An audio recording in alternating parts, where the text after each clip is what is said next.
All right, hello. My name is Jason. I use he, him pronouns. We are here to play Alien Worlds. It's a game that I've been working on myself. This is a sci-fi survival horror story game.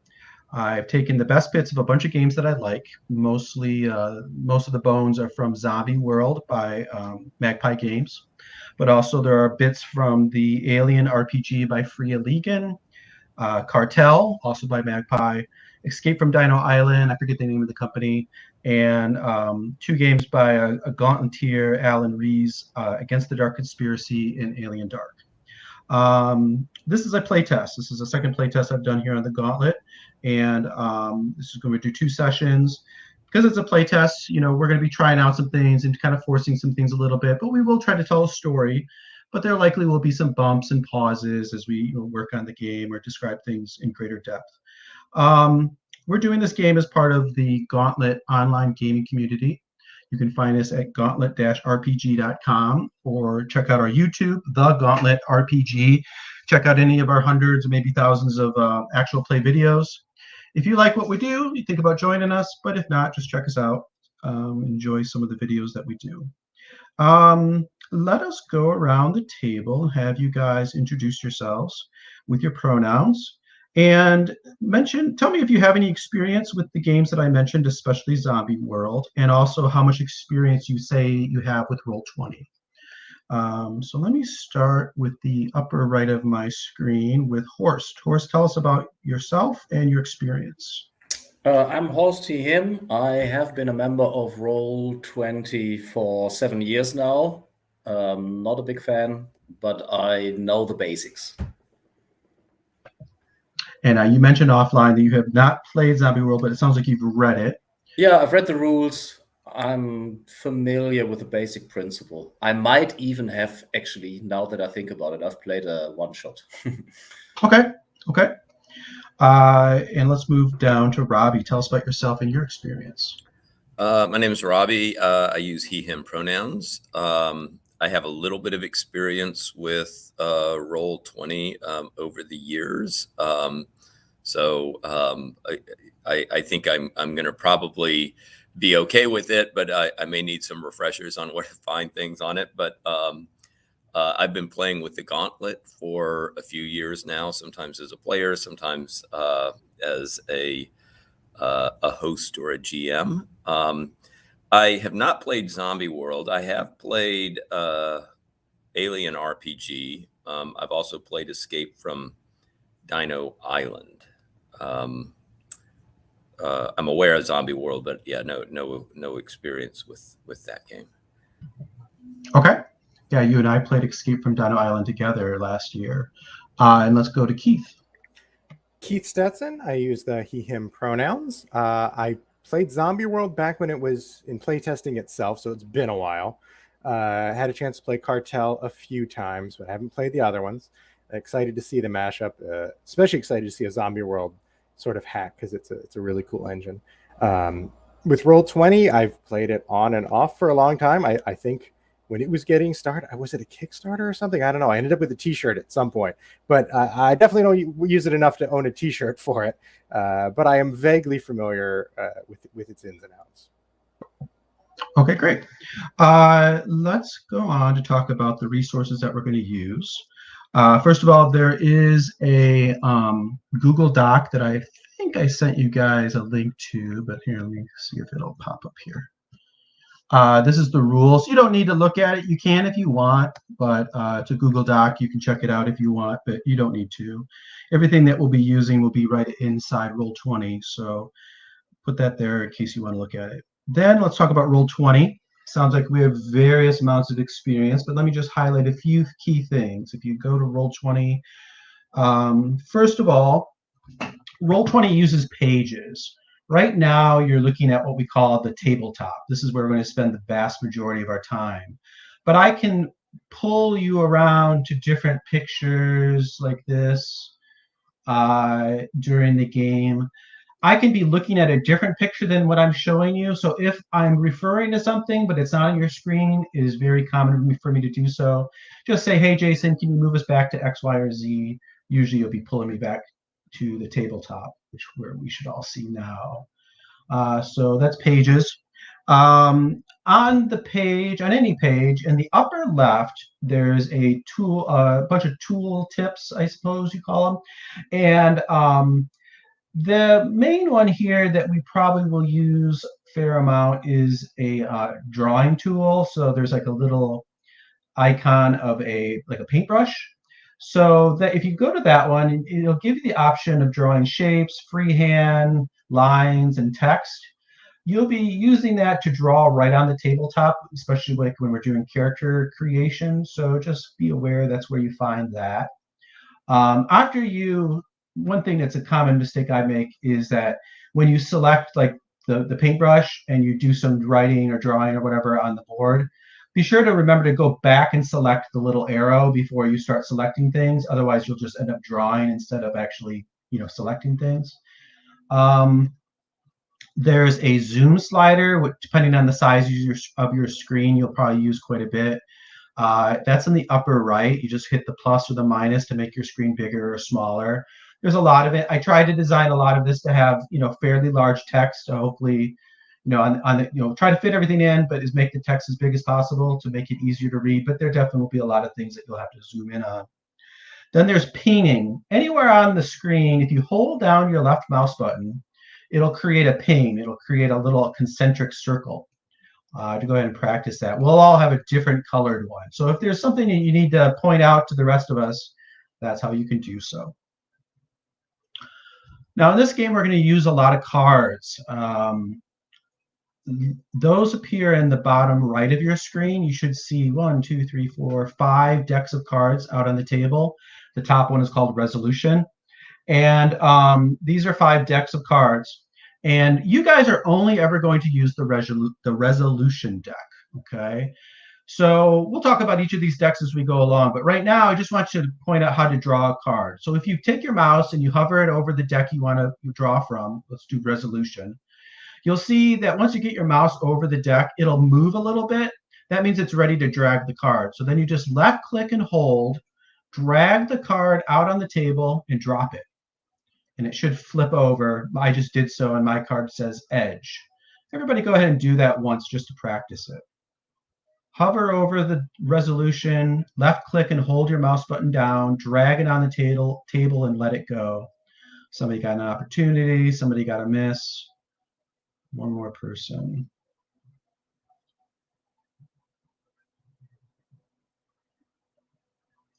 And whenever we do a draw from the resolution deck, somebody else got a miss, I see.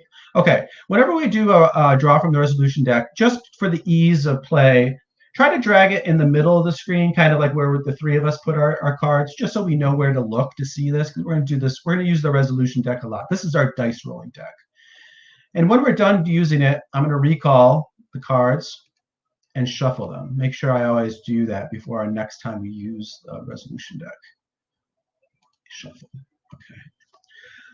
We'll talk more about the other cards as we go, but let's talk about moves. So in the upper right, there are some icons for different menus. One's for chat. There's one. The next one for you guys is probably journal, and that's what I want you to go to is journal. Click on the journal, open it up. There should be 2 folders and a couple loose documents at the bottom of the list.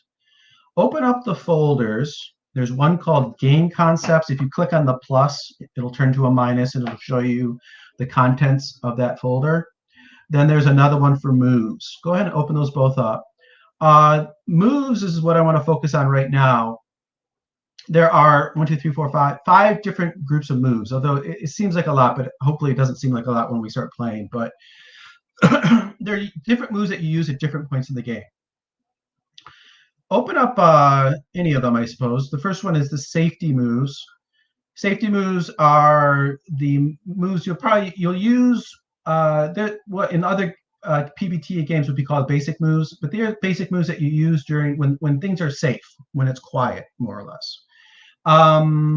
More about those as we go. Peril is the opposite. Those are the basic moves that you use when there's danger, when you're in the split second time. Then there's location moves. Those are moves that we use to kind of create locations and paint the scene. There's an overwhelmed move, which you use to try to deal with your stress. Then there are a few special moves. Help and hinder, the help mechanic. Having NPCs do things called NPCs do their thing, and suffer serious harm. Those three are very situational. We'll talk about them as we go. But that's where you find these moves. If you have a printer handy, you may find it useful to print them off, but you certainly don't need to. I have Zombie World is somewhat famous because it comes with these cards that have all the moves on it. You can kind of flip them and look at them. They're very convenient as you play. So I've created my own, at home just with paper. But that's an option if you find it a pain to try to look them up as we play. Safety-wise, we'll talk more in detail on safety in a minute when we get to cats. But I just want to point out there is a safety handout. It's called Safety. It's a loose document. If you just open it up, it's very simple. It just has a spot to type in lines and veils. I assume you guys are all veterans of the Gauntlet, and you know about lines and veils. You know about the X card. If not, certainly speak up, and I will describe it. But we'll talk more about safety, like I said, in a minute. But you can start thinking about the lines and veils that you want to have in the game. You can type those in. The only thing about Roll20 is that if one person is typing away, editing, you have to wait till they're done before you can put your edits in. So if you go in and you put your edits in and they don't seem to stick, go back a minute or two later and try again. Probably someone else is doing edits as you were doing edits. So anyways, start thinking about that. Put in things. We'll come back to that, as I said, in a minute. Any questions about Roll20, any of that sort of setup stuff? Okay, let's move to CATS then. CATS stands for Concept, Aim, Tone, and Safety. And concept-wise, this is a collaborative and improvisational game. We're going to work together to build setting and to build the story.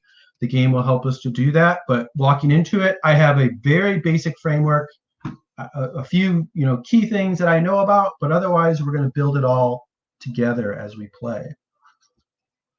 You guys will be asked to create a lot of material as we play.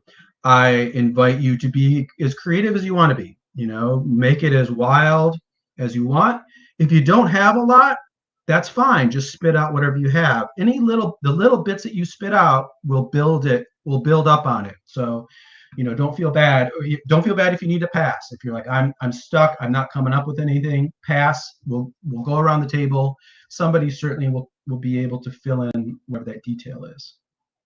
So anyways, that's the collaborative improvisational. Also, this game is designed to be cinematic. This game is designed, the way it's structured, to have the sort of pacing that you find in an action horror, sci-fi horror kind of movie. When you're framing things, I invite you to frame in those ways.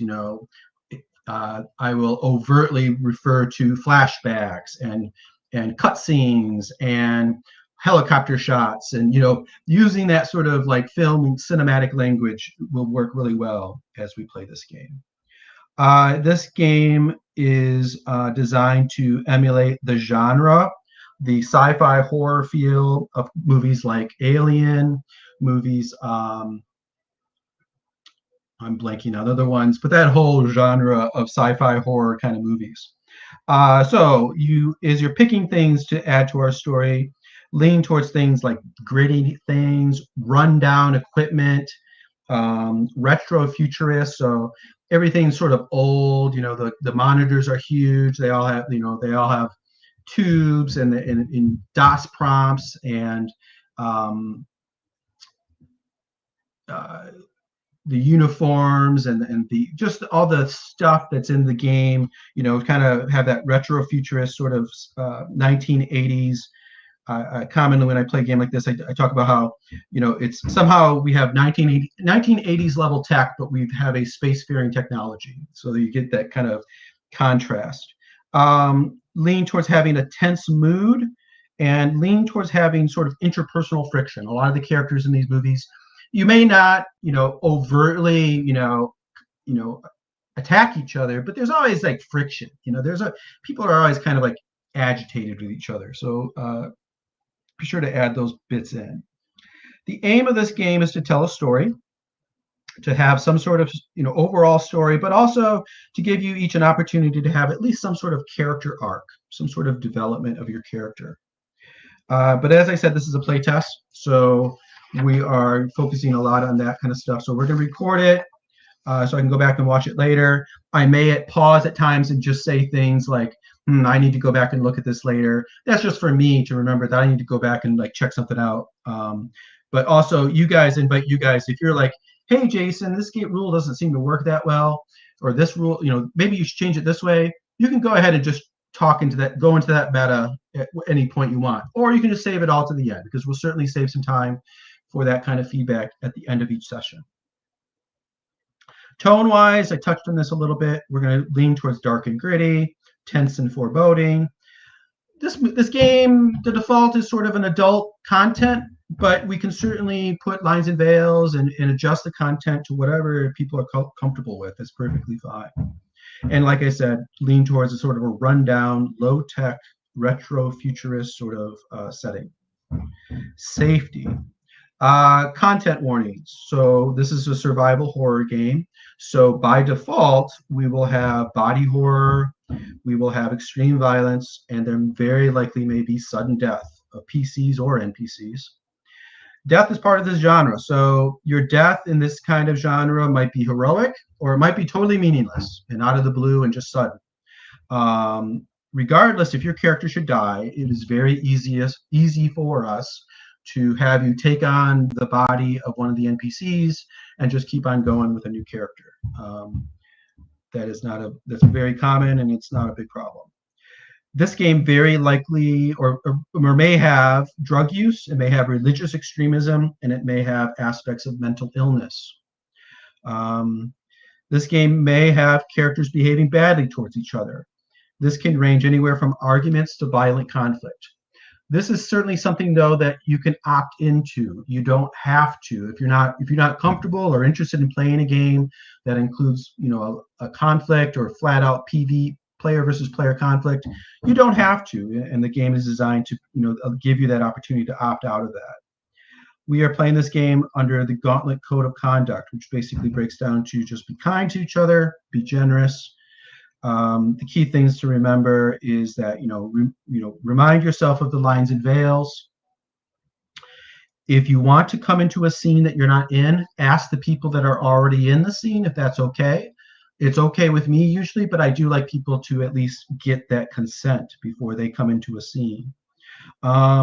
Pay attention if you're not in a scene, and mute if you're not in the scene. We are using the open door. If for whatever reason you have to leave, you want to leave, you certainly can without any questions asked. What you can tell us about when or if you're planning to return would be great, but you don't have to provide that either. It is an open door available to all of us. We are using lines and veils. These players are all familiar with that, but a line is basically means it's something you just absolutely don't want to have in the game. And a veil is something that can be in the game, but you don't want to see it on screen. You want it referred to, you want it fade to black kind of thing. And let me see if we have anything so far. We have lines on animal abuse and child abuse. So we will not have any of that in our game. I will go back and check this again in a little bit. And we're using the X card. If for any, if anything we haven't caught with our different safety tools, something rubs you the wrong way, throw an X on the screen or say X. We will, share as much as you're comfortable with what you need to X card. We will cut it out of the game. We will do whatever it takes to get you back to feeling comfortable, including rewinding and just excising whatever stuff we put into the game that you weren't comfortable with. Any questions about all this cat stuff? All right, great. The course of this game. So this game, any particular scenario is basically going to have characters starting in a bad situation where they must find some way to escape with their lives. At first, we won't know much about your characters, but through the game mechanics and through playing, we will learn more about them as we play. So it's perfectly normal not to have you should probably not even have a deep concept of your character when we begin. It'll grow as we go. Each scenario that you play will have some sort of monster. It could be the classic, as the title suggests, alien. It could be the xenomorph, the XX121, whatever you want to call the snatchers. Every book and movie, I'll have different terms for the xenomorph, but it could be that classic creature, or it could be something else. You'll find out as we play what I have in mind for you. The game master will sort of prepare a monster in mind. Each scenario will also have a number of what I call non-monster threats. So there's the monster, and then there's other stuff in the story that's going to be a potential threat. This could be sentient things like robots, or it could be non-sentient things like rivers of lava, or explosions, or radiation, or torrential rain. It could be, we'll define those as we play, or we'll define those in a minute. As you explore, you guys are going to get misses on cards and explore things. Those will provide me, this is something I've added that's not in Zombie World, but those will provide me what's called a threat card. There's one of the decks called Threat, and these are the different things that I can do to make your life difficult. So be in mind that one of my hard moves, or one of my GM moves, is gain threat cards. So when you guys miss, or whenever you enter new situations, make a lot of noise, etc., I will gain threat cards that will allow me to mess with you. That's how I'm able to further the plot by my side. As you play, you'll trigger moves. I'm sure you're all familiar with PBTA, the basic concept. You'll trigger moves, which will lead to, drawing some cards from the resolution deck. As I mentioned offline, the resolution, or maybe I mentioned just earlier here in our intro, the resolution deck is the only deck that you guys are going to mess with. So the rest of the cards are all for me. And the resolution deck is basically our dice. Since it's cards, as we play, you'll see that because it's cards, it does have a different effect than dice, but it's basically serves the same function. Let us talk a little bit about the resolution deck. So let me draw some of these cards out on the table, just so you know what they all mean. There are, I think, four different cards that we'll see in the resolution deck. If you like to count cards, there are 11 of them. And 5 of them, let me get all the ones. We're missing one more. Where is it? It's going to be the last one, isn't it? Oh, there it is. Okay, there are 4 different cards that come up in the resolution deck. 6 of them are misses. That's pretty self-explanatory. There are 3 edges. Edges are partial hits. They're hits with complications. There's 3 of those. There is 1 opportunity. An opportunity is a miss unless you want to take stress to turn it into a triumph. And a triumph is a full hit, a hit with no complication. There's 1 of those. So there's 6 misses, 3 edges, 1 opportunity, and 1 triumph to give us 11 cards. All right. When you do it, well, I'll talk about the draw in a little bit, but those are the cards, the resolution deck. In fact, now let me talk about how we do a draw. So when you trigger a move, we'll try to figure out how many cards you get to draw. Just, probability-wise, the more cards you draw, the greater the chance you'll get something good. So you'll draw that number of cards, and then you'll pick the one that you want to have actually take place or function. So usually you'll want the best card, right? When you do a draw, you always get 1 card just because. You always will have 1 card. You'll get another card, and this is under a handout called Resolution Mechanic under Game Concepts. You'll get another card if you have what's called an applicable expertise. Your character will have various things they're good at. And we'll talk about that in a little bit. But we'll have a brief conversation. I'll basically say, hey, do you think any of your expertise fit here? You'll make an argument. On this, if you can make a halfway decent argument, I will be liberal and give it to you almost always. Okay? Then you get another card if you have what's called the right tool for the job. If you can make an argument why you have the perfect piece of equipment for the situation, then I will give you another card. Now, this one I'm going to be tougher. you can't have a pretty good piece of equipment. You have to have the perfect piece of equipment. So if you're fighting a xenomorph, if you have a pistol, it's not the perfect tool for the job because the pistol in the genre just doesn't usually be very effective against the xenomorph. Now, if you have a pulse rifle, then I'll probably give you the card, right? You can get another card if you have what's called significant advantage. If you can make an argument that we've established through our fiction or through your character or whatever, that you have set the stage for you having some sort of advantage, then you'll get another card. There's also various moves that can give you significant advantage in certain situations. And then this is something I've added for this playtest. I'm curious to see how it works. If you don't already have 4 cards, you can get one more. You can get 1 card if you push yourself and take a stress. Okay. So there's a maximum of 4 cards, but there's 5 potential ways to get cards. And you'll always get 1. Any questions about the basic resolution mechanic? We'll certainly go through it, and if you have any quibbles about it, we'll sort it out as we go. All right, so if there's no other questions or comments or anything, let us get started. All right, so if you go to Roll20 and you scroll down, probably the second to last handout is called Prison Planet. Go ahead and open that up. Let's get you oriented to our setup of our setting. We are playing in the year 2179 in the Alien universe. That's the year that the movie Aliens takes place. It's the year that the movie Alien 3 takes place. So xenomorphs are still a secret, but they're certainly having their effect on the universe. You guys are going to be on a hard labor prison planet. We'll spell that out in more detail as we go, but just to get started, that's where we're beginning. You're on a planet that's a hard labor, isolated prison planet. You guys are prisoners with life sentences for some sort of violent crimes.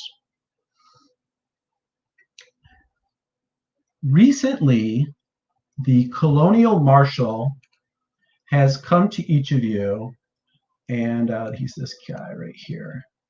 This colonial marshal named Johns, has come to you guys, and he has said he needs your help to go out into the wild and find some VIPs that are missing.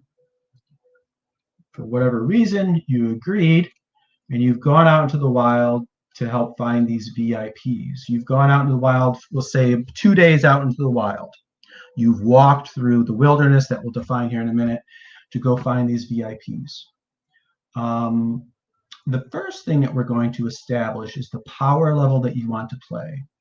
You have 3 options, and there's an Alien 3 level, which I call default, which is where you're unarmed, you have very minimal equipment, you're over your heads.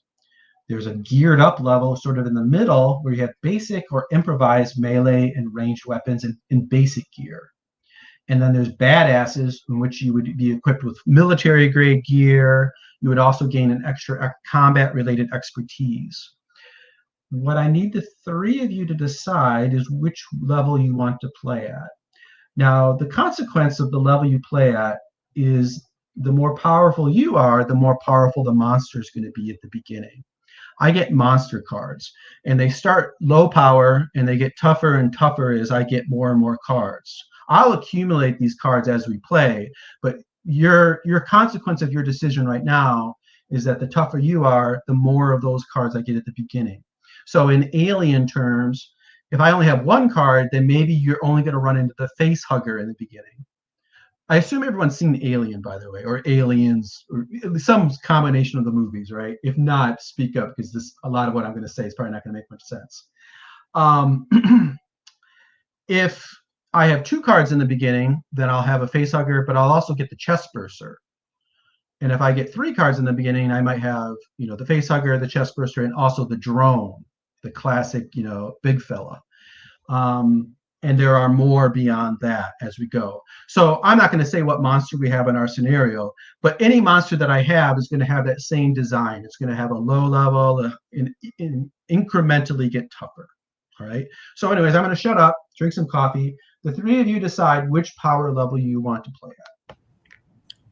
One thing that comes to my mind is that maybe that middle level. I mean, they're VIPs, but we are convicted prisoners with a violent past. So I don't know that the Colonel would be keen on fully gearing us up given our past, but still there's a very practical objective. And if he's really serious about getting the VIPs back, I don't know that he would necessarily send us in totally unarmed. Unarmed. Wouldn't be much help then, unless he really wasn't concerned about getting the VIPs back in the first place and just thought. I want to play devil's advocate here and vote for Alien 3. Not that it's the best Alien movie; it's probably the worst after 4. But the Colonel could have ulterior motives. Maybe he sends us out and he hates the VIPs, but he says, "Well, I did my best." So I'm doing my due diligence, and if these dumb prisoners get killed at the same time, it's win-win. The dumb prisoners are dead, and I hate the VIPs as well. And I think it maybe forces us to be more creative with problem solving. Well, can we rule out the high-powered one? Yeah, I think Nobody's in favor of that. Sounds a bit boring. And I guess of those two, Jason, is there one that you're more anxious to test, or it's not that big a difference? Okay. I've played both, so it's up to you. I mean, nobody's played the high-powered one. That one doesn't seem popular. Because you get the third highest-powered one right away. We don't get a chance to get our feet wet before. That's almost an argument to try out the high-powered one to me. But anyways, you guys play what you want. It doesn't matter to me. So Keith, you're the decisive factor. I'm really cool with the middle one as well, to be totally honest. Yeah, I was going to say they both sound good to me, but I guess I'm kind of interested in that answering the question of like, why would John send us out here ill prepared? What's going on with that? Like that feels like very Alien universe appropriate. Mm-hmm. Yeah. So we're leaning towards one then, the low level. Yes. Robbie, you good with that? Yeah, that's good. Okay. All right. So we've got Alien 3 power level. So just you can go back and read this whenever later on, but just to put it in everyone's mind, because this will have consequences on sort of like when we decide what kind of equipment and stuff you have. The prisoners are unarmed, minimally equipped, and they're over their head. We start with just the level 1 monster card. So let me go ahead before I forget, and I'm going to pull that out onto our table. The level 1 monster. Choose. All right, I'm going to pull that out on the table. I'm going to flip it over. All right, so this is a situation in which we know what the monster is, but your characters do not. It's player versus character knowledge, okay? But let's read this just to kind of like get a feel for what you're dealing with from the start. It's called Falcon. 1 of 5. The PCs describe what they see, hear, or sense that tells them that they are under observation. Until the monster is destroyed or evaded, every time the GM is prompted to draw a threat card, they draw 2 cards instead. Investigate to find the monster. So we're not going to do that quite yet, but just remind me if I forget to have you describe what gives you a feeling that you're under observation, but not yet. Just to be clear, that little bit at the end, investigate to find the monster, or whatever, however I phrase it. Investigate is one of the moves. So, like I said, your characters don't know about this, but you feel something. So during the game, you could just be like, I'm going to look around. I have a feeling we're being watched. And we'll do the draw, and if you get a hit, then you can find this thing and then deal with it to avoid having me gain threat much quicker. But to start with, there's something out there watching you, basically, is the take-home message, okay? So that's the level 1 monster card. All right, great. So we've done that bit. Let's go back to the orientation document, Prison Planet. let's move to non-monster threats. We're going to go around the table, and each of you is going to choose a non-monster threat you want to have part of our game. These are right on the table, up in the right in the middle. Really, there's 9 of them. They are geothermal activity, thick vegetation, dangerous fauna, sinkholes and caves, extreme weather, extreme temperature, ridges, cliffs, and canyons, treacherous waterways, water courses, and tectonic activity. So you choose which one of these you want to see in our game. What is it you want to play with? Let's go around the table. I'll start with Robbie again. Do you have a preference of any of those 9? We'll have the 3 that you select, and then maybe one more, and then we'll get rid of the others. The others will not be in our game.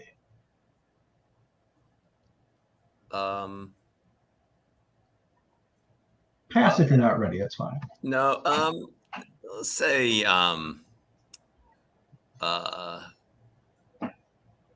we'll go with thick vegetation. Thick vegetation. Okay, great. What kind of vegetation do you think it is? Forest, jungle, bayou? You know, what do you think this thing looks like?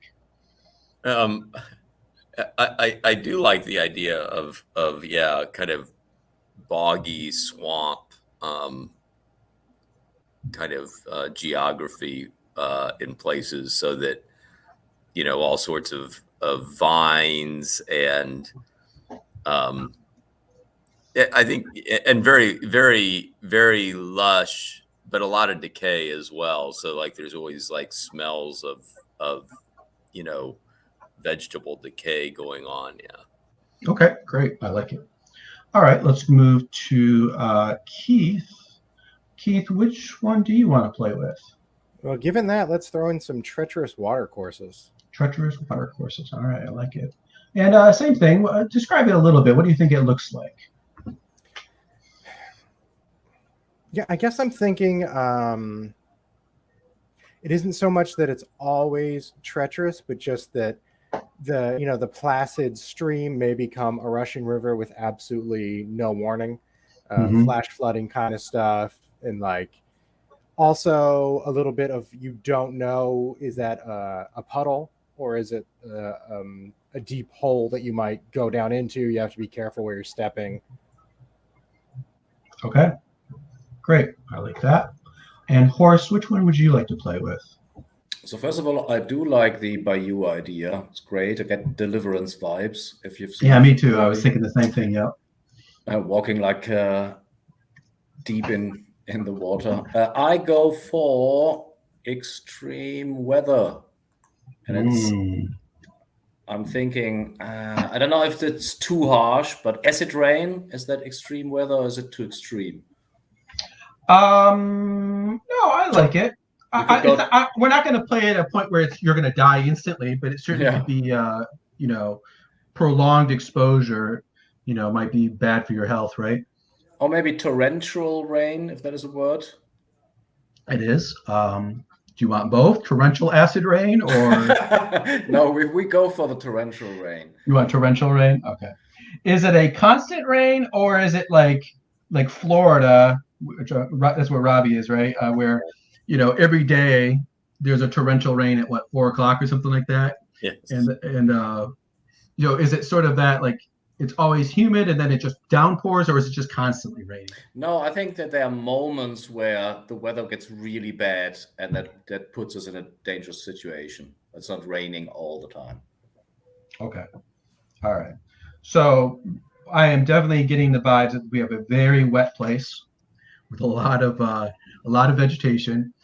Is there anything like alien to the vegetation, or is it very green and Earth-like? Anybody have any idea anything alien about it? Feeling like a lot of purples, like maybe green, but also a lot of purples and maroons and deep reds mixed in. Okay. I mean, I personally like mushrooms, like gigantic mushrooms. Okay, I like it. With spores and stuff. Sure. So we've got these Maybe some of the mushrooms themselves have that deep purpley, maroon, reddish colors, you know. And of course, they're probably horribly poisonous or dangerous in their own way. All right, great. Now, this is for the whole table, is there one of the other ones that you really just want to have play? We can certainly add one fourth one, or be comfortable with these three. This is for the whole table. Is there any of you guys have a preference for one of the remaining five that you just really want to have, but we didn't pick? I mean, what Keith said about these treacherous pools seemed to indicate that there are also sinkholes, right? You said that there are pools where sometimes they go really deep. Yeah, that would make sense. Sinkholes and caves, you want to throw that in? All right, let's do it. All right, I'm going to get rid of the remainder then. Remove card.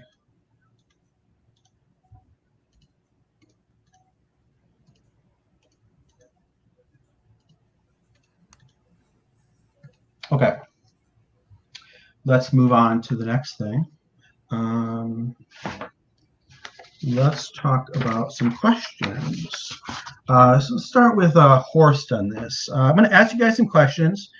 If you have any response, throw it out there. If you need to pass, that is fine, and we will move on and come back to you. But starting with Horst, and also, you know, I'll ask each of you a question, wait for their feedback, but then if you have some addendum, feel free to add your addendum once they've put in some input. But let me start with Horst. The first question: how did Johns convince you and the others to help find the missing team? You guys were saying Colonel, just to be clear, it's Colonial Marshal. So he's like a Texas Marshal kind of deal, right? Colonial Marshal. How did he convince you and the others to help find the missing team? Well, I mean, the obvious answer would be we get a reduction on our prison time. Mm-hmm. I don't know how violent our crimes were. If that's off the table, it would be like preferred treatment, better food and stuff. But if the others think it's okay to, you know, scrape 10 years or so from our lifelong sentence, Mm-hmm. I mean, he could also be lying about that, right? Like maybe he's not allowed to do that. But... Yeah, sure. And maybe Go he's ahead. just expecting us all to die, given the power level, and like it doesn't matter what I promised them; they're Right. not coming back from this. Yeah, I'll give you $1 billion. Would we? No, that's perfectly fine. So we'll go with reduction in prison time, significant reduction. I mean, reducing anything from life down to anything else is nice, right? So that's your motivation. Okay, let me move to Robbie. Why don't the prisoners just escape from or kill Johns? You're out here in the wild. Why don't you just kill him and just make your way out of here yourself? Yeah, I think it's just because we all know that the environment is so harsh. I mean, I think we know, yeah, we could kill him, we could escape. I even think that maybe like the prison itself is like one where if somebody, you know, wanted to run off into the wilderness, they could do it. But everybody knows that that their survival would be short-lived. So I think it's just that we just know that escape would ultimately be futile because we know the kind of territory this is, and it's not hospitable to human life unless you have some kind of protection from the you know, harsh climate and the dangerous kind of nature of things. And yeah, I mean that there's all sorts of vegetation, but I think, yeah, that we know that a lot of it is poisonous, and we don't really have the ability to kind of figure out like a way that we would even be able to eke out an existence if we escaped. Okay, great. That makes good sense. Let me move to Keith then. Keith, these VIPs use some sort of vehicle. You guys have been walking. You've been just hoofing it out here for 2 days. But they had some sort of vehicle that when they disappeared that they had with them. What sort of vehicle were they using? Given our environment, I feel like whatever the retro future equivalent of an airboat would be, like some kind of hovercraft, something like that would be useful on this very treacherous, watery terrain. Yeah. And from what Johns has told you, there were 6 of these VIPs, so it's big enough for 6 people. So it's a good size, but not huge. So some sort of, like you said, hovercraft airboat kind of skimming the surface of these bayous, right? All right, great. That makes good sense. Let's flip back around to Horst again. What has Johns told you about the missing VIPs, if anything? What has he told you about these people, if anything? I want to say that they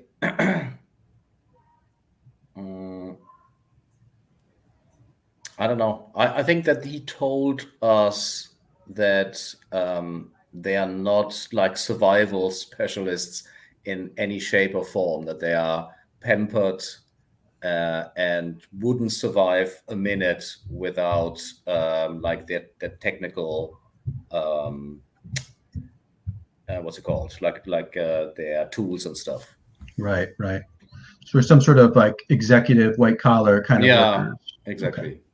Okay, great.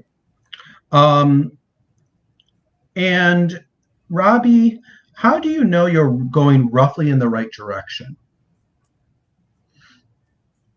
Yeah, so I think and Johns is going with us. Is that correct? He's That's right. Yeah. Okay. So Johns has a device, and there's periodically he can pick up a blip. I mean that the survivors presumably have some type of emergency radio beacon that they're going on. But I think that the weather interferes with that. I think the fact that the kind of geography that we're going in makes that spotty. But periodically we pick up a signal, and it seems to be getting slightly stronger. We're getting closer. I wouldn't be surprised that the fact I wouldn't be surprised that the fact that it's 80s technology also doesn't help. Like in classic Alien, you have or in Aliens, I think you have the thing that picks up the signal, but it's very dodgy. That's what I was thinking with like the arcs and the boop, boop. Right. Where is it? Right. It looks like a pawn screen, with just a dot, Okay, great. And who am I at now? Keith. Keith, what's the name of this planet? Oh no, the name part. Yeah.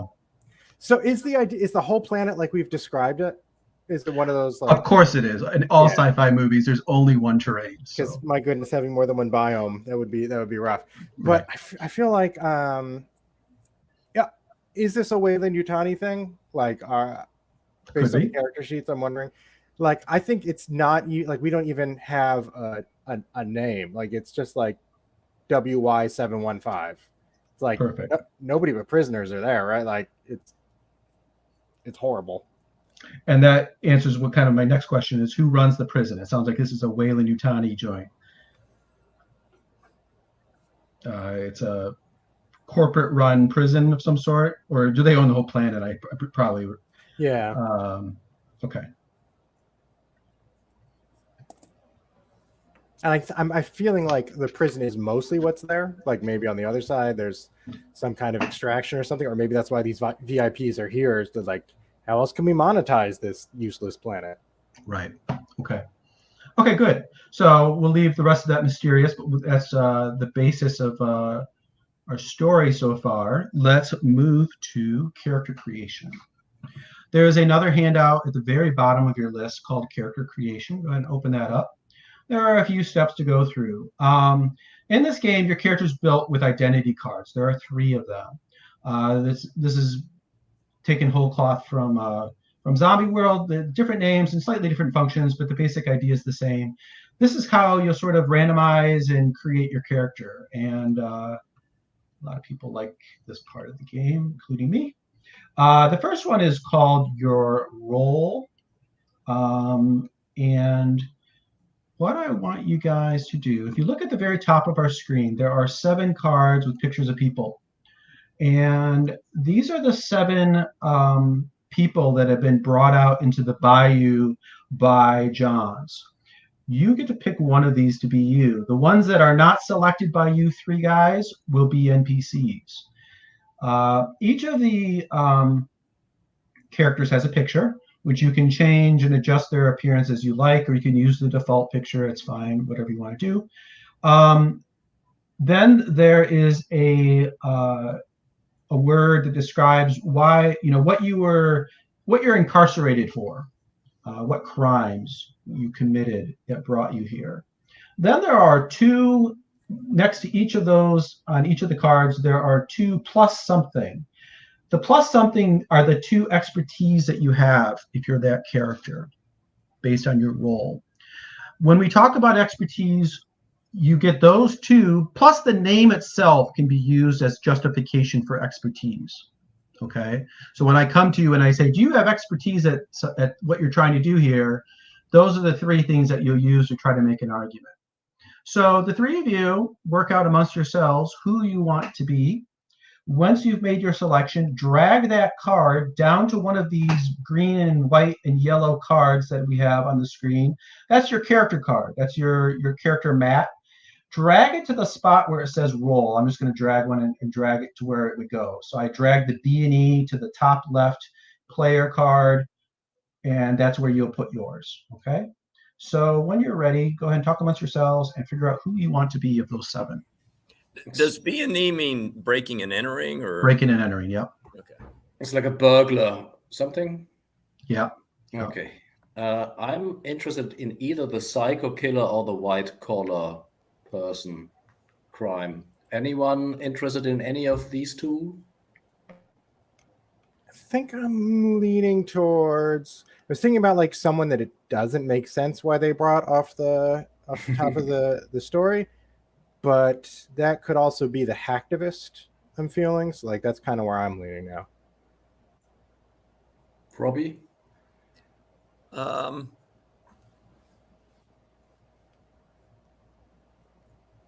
Let me just leave this last one here. That's the maybe the breaking and entering. So psycho killer or white collar worker? I mean, we already have a hacktivist. I think we have one useless character. Let's take the psycho killer then. Okay. So it sounds like there's no overlap. So go ahead and select the one you want. Pick one of these 5 cards to be you, and go ahead and drag yours down. You have to click it and hold the mouse button down to drag it. There you go. You can use the editing tool to type in your player name and your pronouns and also your character name. You can use the default name if you want, but you don't have to.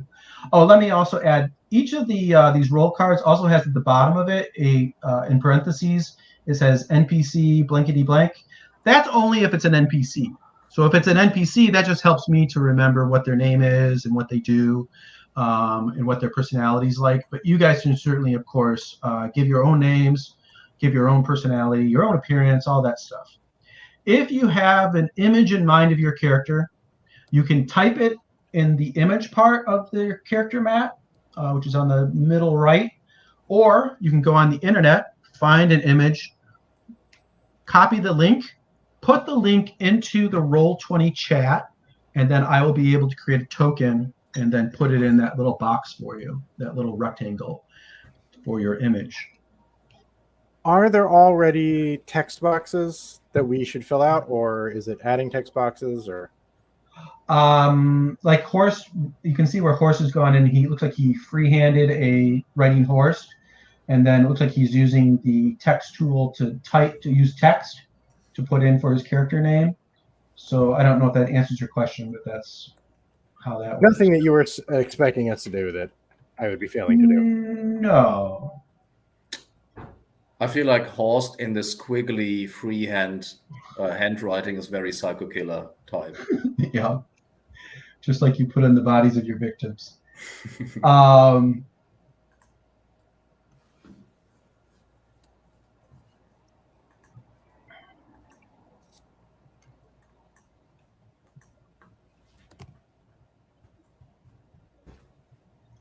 only thing I'd say, horse, is like where you're typing. Make it if you could make it bigger.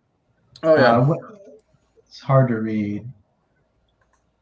How? Oh, I can If see. you select it, then it'll pop up and it'll have like a size of the font, and you can change that. Like I'm selecting yours right now. I'll make it really big, 40. I moved from 16 to 40, so now it's Cage. I just made it bigger. I just made it bigger, but you can make it any size you want. You can change the color of the text. Can I go? Oh, text. Can I edit the stuff that I've already typed? No. You can, yes. If you go, you have to sort of like the little tiny box. You might have to zoom in to be able to effectively get at it, but yeah, you can sort of like select it where you put your text. You should be, if you get it just right. It's a little wonky, of course, but you should be able to. Or you can just get rid of it. You can just delete it. Yeah, select I it, deleted and then it. delete, and then start What is a over. good size? What do you think? 40? I'd say 40 or so. Really can't be too big. Anyways, it's not that important, but just so I see, looks like you're going with the default name. So horse is going to be Cage. Yeah, names is the worst thing about role-playing games. Coming up with names. Yeah. Of course, you can name your character whatever you want. I think the sort of the genre convention is that in these movies, a lot of times they just use each other's last names. But you can use nicknames, you can use first names, you can use whatever you want. I don't care.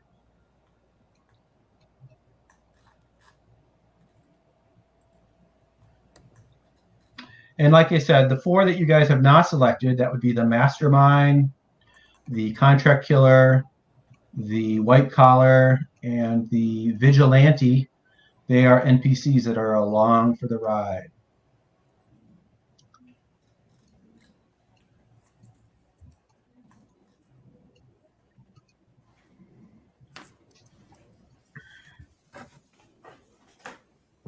So it looks like everybody's got their role. They're getting their name sorted out. Let's go to the next part. Now we're going to deal out your other 2 role cards. These start face down. So when I'm going to deal them to you, they're going to appear down at the bottom of roll 20 that you see where all of our names are. They're going to pop up down there. You can open them up by clicking the cards that it will appear in your hand, and it'll open up, but only you'll be able to see it. And then what you're going to do is you're going to select one of the 2 for each category that you want to play with. The other ones I'm going to recall, and we won't play. We won't use. So you're going to end up with a background card and an agenda card. Once you've made your selection, you'll drag those onto the screen in the spots next to where you put your roll card, but you're going to leave those face down. Okay. Let me pull out a background card to just kind of describe what this looks like and how they work. So I put one in the middle of the screen. I'm going to flip it over. I'm going to zoom in so I can read it. The background cards will all have this sort of gray background. This one's called Con Artist, and it has plus charm. So this person, your background would be as a con artist. You'll have charm. Now, one side note: when you have a background card, when it's face down, it's not true. You don't have any of these powers. You don't have any of this background until it's flipped over. So you can go the whole game with never exposing your background or your agenda cards. It's up to you to reveal them at usually opportune, dramatic moments. It tends to be how people use these. They'll give you bonuses, but they'll give you minuses. So, decide on your own when you want to reveal them. But regardless, the background card, has a name. It has an expertise it gives you. And then it has a condition you need to trigger to reveal it. For in this case, to reveal this card, reveal 1 or more lies you previously told another character. Then it has some sort of power. Usually when you calm someone down and they ask a question, you don't have to tell the truth. And then a lot of them will have something you can do to reduce your stress. So this person reduces their stress when their lies succeed and someone gives or tells you something important as a result. All right, so that's what all the background cards will look like that. So let me recall this one. Recall, all, shuffle. I'm going to deal 2 of these to each of you. Like I said, they're going to appear in your hand. Select the one you want to use, drag it up onto your card. Leave it face down though. Bam. All 3 of you have 2 of these in your hands. Go and take a look at those. Figure out which one you want to play with. And as you do so, I'm going to describe the agenda card. This is the 3rd identity card. I'm going to drag one onto the screen. I'm going to flip it over. The agenda cards all have this green background. They have a name. A lot of them have a expertise they give you. There's a little quote from one of the Alien movies for color. It'll have a reveal condition similar to the background.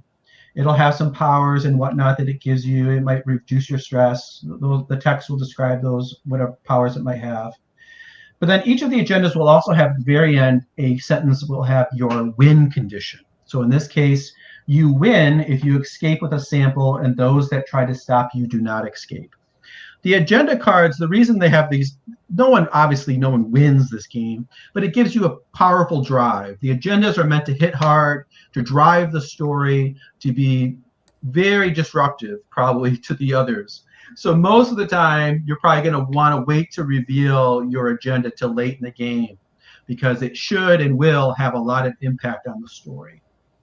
And it may lead to direct conflict with others. Again, though, remember, if you don't like the idea of conflict or stuff, just don't reveal your agenda card. And it's not true until it's revealed. So now, on the side note, if you're planning to eventually reveal one of these cards, it is perfectly fine to plant some seeds, to foreshadow what is coming, to give people a teaser. But it's also perfectly reasonable to lie or to throw out red herrings or the opposite of the truth, to put people off the hunt of who you might be. So let me recall this and shuffle, and I'm going to deal 2 agenda cards. Same thing. Select the one of these 2 that you want to have in play. Drag it up on the table, and then you're ready to go. Deal. All right. So now you each have 2 agenda cards. Once you get it on the table, you can't read it without flipping it over and exposing it. There's 2 ways to, if you forgot what your card says, there's 2 ways to read it once it's on the table. You can drag it back down to your hand by dragging it to your name until it sort of lights up and then let it go, and then you can read it again in your hand.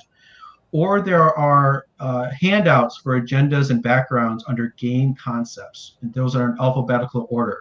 So you can go down and scroll down till you find yours to remind yourself of what your card does and how you reveal it. Any questions about cards or identity cards in general? Okay, so just when we select one, you say just take it and put it over us? Drag it up out of your hand, up onto the table, onto your name. So you're going to want to drag, next to where you have B and E, you're going to want to drag it to the background, to the backgrounds part, and the agenda to the agenda part. But it'll pop up on the screen face down. Leave it face down until you reveal it. Okay. If I remember correctly, none of the 3 of you have actually played Zombie World before, right? You've read it or you own it or whatever, but you haven't played it. So I played it a long time ago. Okay. Yeah, you said you played in one session. I've played a one-shot with Rich Rogers. He ran it. Okay. So you probably did this when you played it. You probably had these cards and you flipped them at some point. Same concept.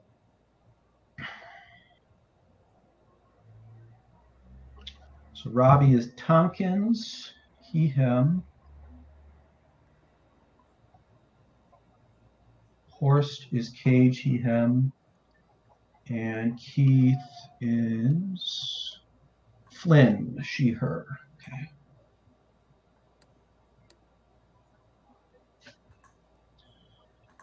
The hacktivist, the breaking and entering, and the psycho killer. Another side note is that once a card is exposed, it's face up, everyone knows that about you. So there's no secrets. Once it's flipped, there's no secrets anymore. So everybody knows that Horst is a psycho killer. Everybody knows that Keith has a background as a hacktivist. everybody knows that Tonkin's Robbie has a background as a breaking and entering specialist.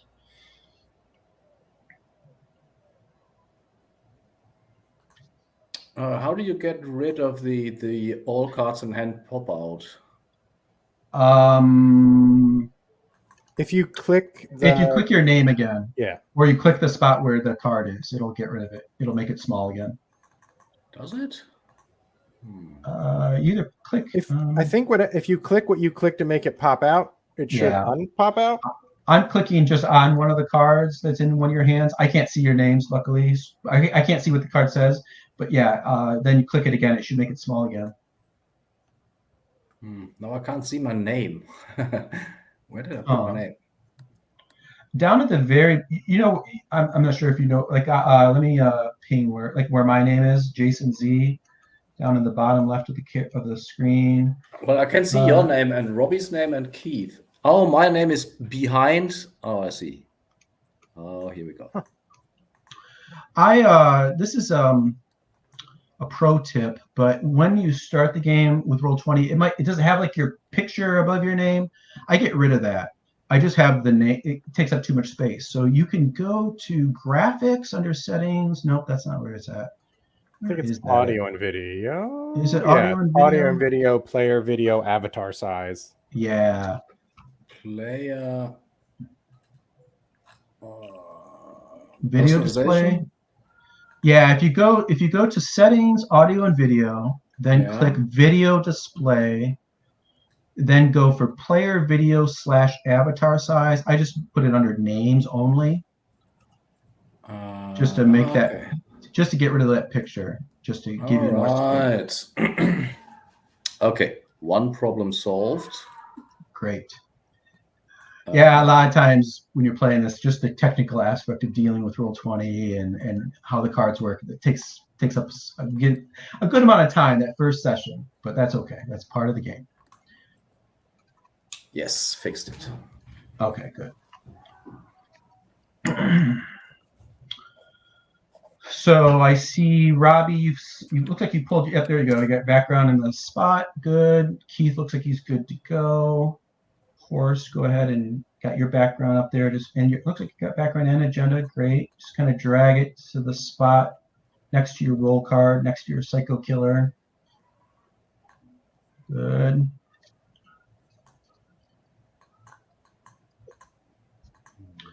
Is everybody for these cards, if we want to look at them again without flipping them over, how do we do that? Two ways. You can drag it back down to your hand and let it go so that it'll appear in your secret hand.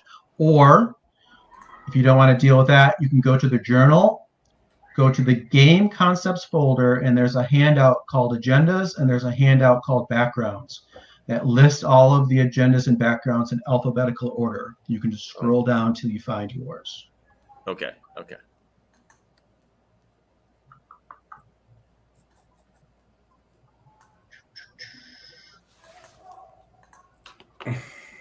You having trouble, Horst?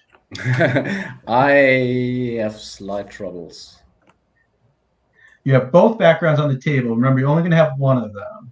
So I think other one. It's the same background. The thing is, how can I remove stuff that I can't click it again? You want to what you need. I don't know if this answers your question, but what you need to do is you need to take the two cards you don't want to use and drag them back down into your hand. Maybe you say where Keith and Robbie both still have one of each in their hand. What you need to do is drag it back down, hold it where it has your name. I could do it for you if I knew which ones. Like, it might be easier. Just go ahead and drag the two you want to keep into the spot on the card. It looks like you're almost there. Yes, I dragged the both that I want to keep. Okay. And what did you do with the other two? Did you just remove them or delete them? Which is fine if you did. I think I deleted them. Okay. So is everyone comfortable with their selections then? Last chance. Yep. Okay. I'm going to recall the cards from your hands, then get rid of those. Recall in player hands. Then I'm going to hide this deck. I'm going to do the same with this one. Recall in player hands, hide the deck. Okay, so everyone has their character now. Looking back at character creation, name and pronouns, images. I see somebody's put some text. It looks like Keith put medium height, thin, angular, and frail. Long, agile fingers for Flynn.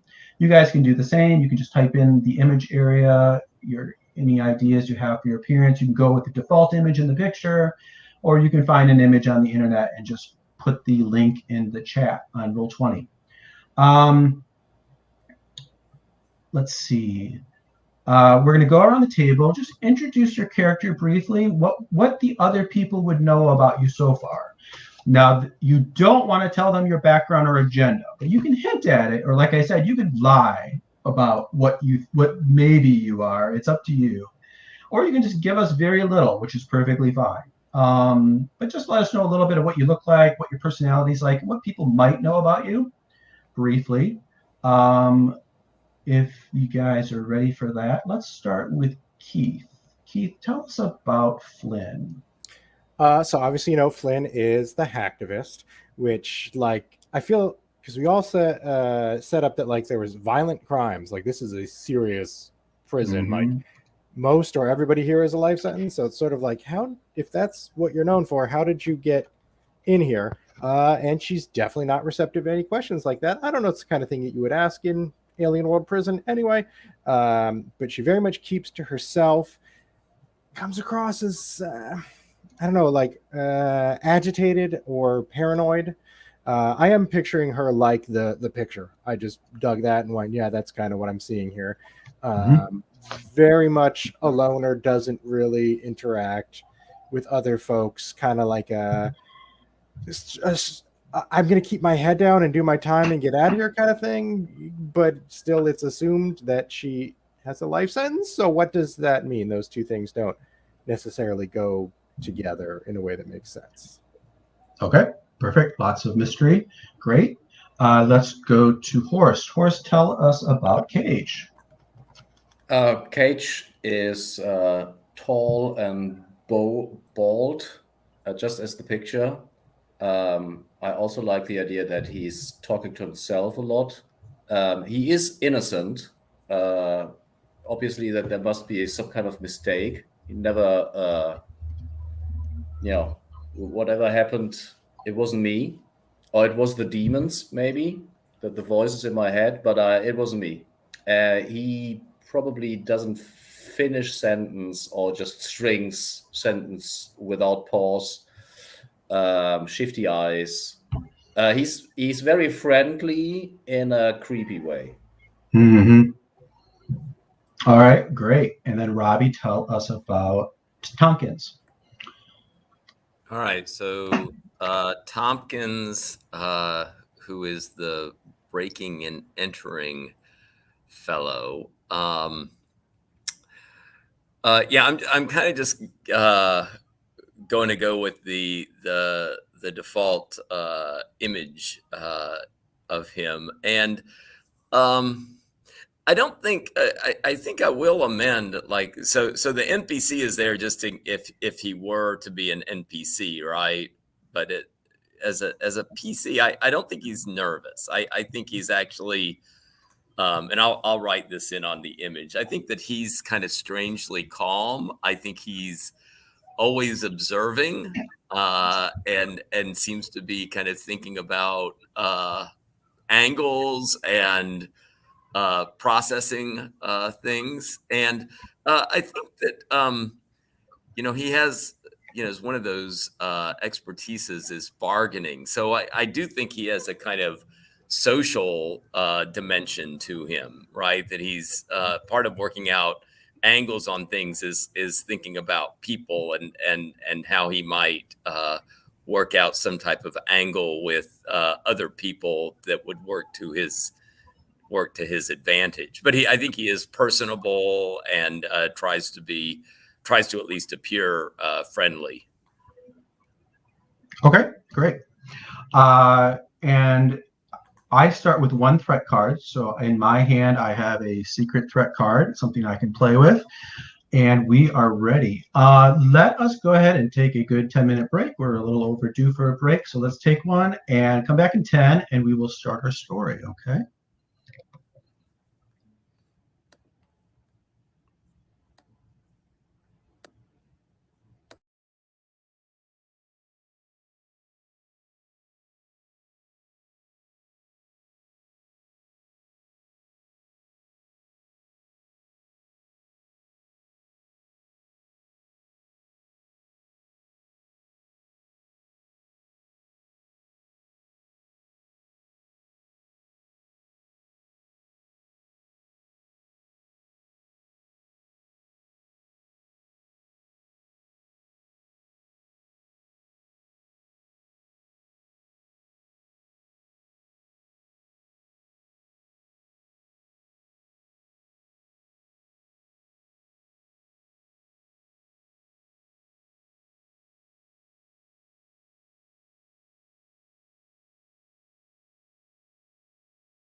Jason, is there anything in particular that you are looking for us to test or to get feedback on? There's one move called the Overwhelmed move. If you want to take a look at it, usually it's only when you fill up your stress track. I'm going to talk about that in a minute. But if you get a chance to trigger that, go for it. I'd be curious to see how that went. But otherwise, just play. However, Whatever comes of it. yeah. Keith, do I remember? Are you coming back for session 2 or not? I can't remember. I did get off the waiting list. Yeah. You're coming back for session 2? Okay. Yep. Let me make sure I have it in my calendar though, because yeah, I couldn't remember. I think it's Horse that can't come back for next time. Okay. Yeah, I'm really sorry. That was a major mess up with my home group. We only play like once a month, and they rescheduled. And I said, "Yeah, cool. We finally have a date." And I thought, "Fuck, I have the Alien playtest." That's cool. No problem. So I'll right now there's nobody else on the wait list. This week I'll put out a call to see if anybody wants to jump in. But otherwise, we'll play with just Keith and Robbie is fine too.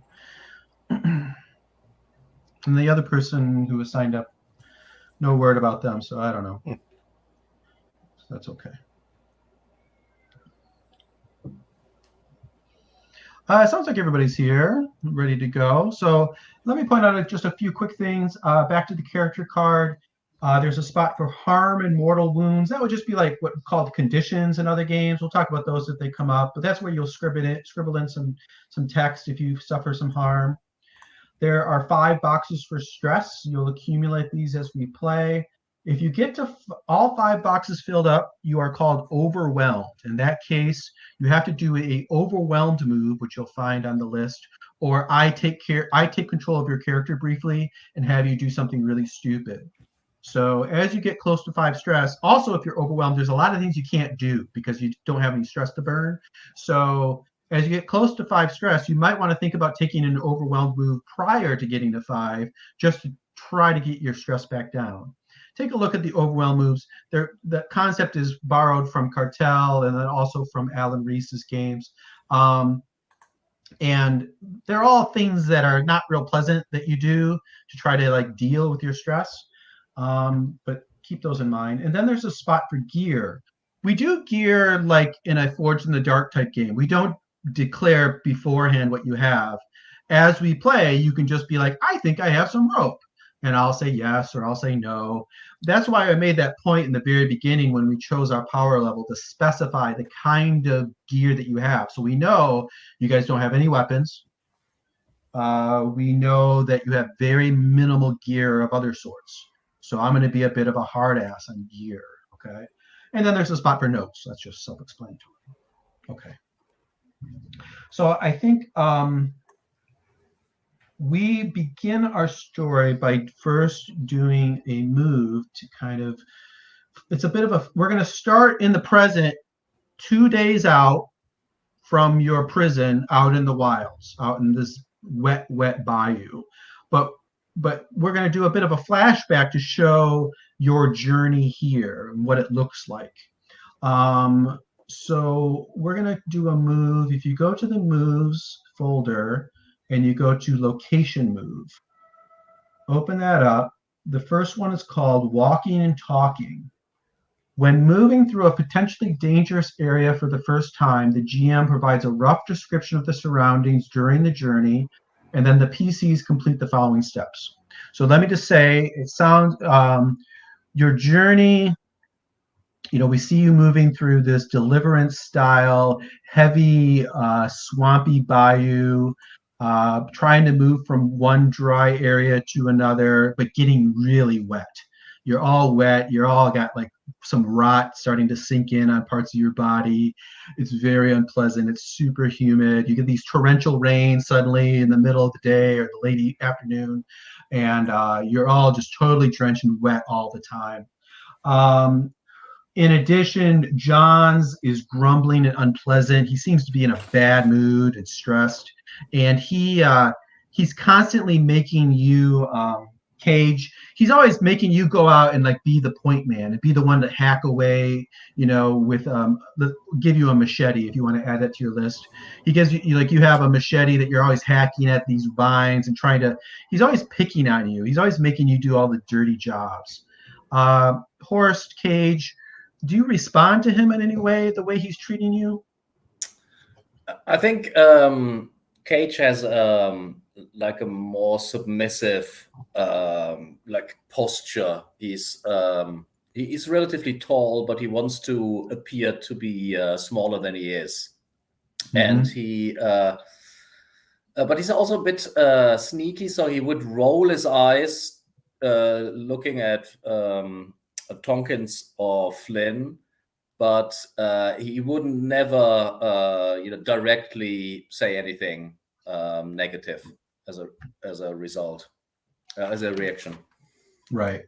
And several times Tompkins, you notice that the NPC Terry, the white collar criminal, is always when Johns picks on Cage, Terry sort of sidles up to Johns and sort of like he whispers a little bit of a joke and they have a little chuckle.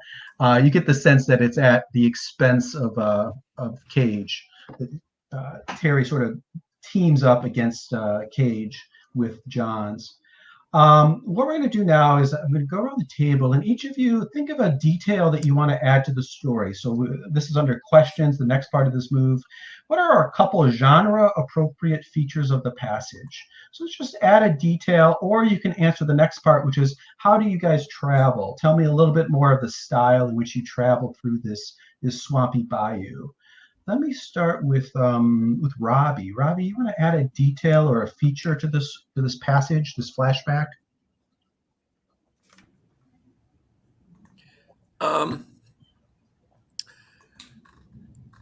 Yeah, I guess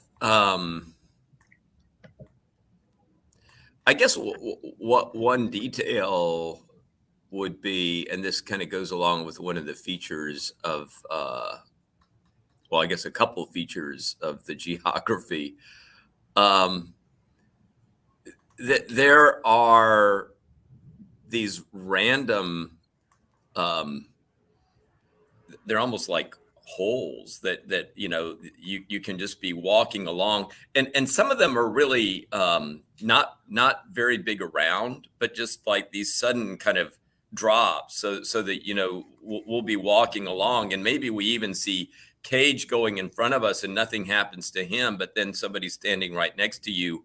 It's almost like they just disappear, right? That they, but then you hear them kind of splashing around, right? So we have like all of these like they're not like big sinkholes, but just kind of odd little holes that are in the swamp, which you can't see, right, when you're walking along because they're under the murk. Right.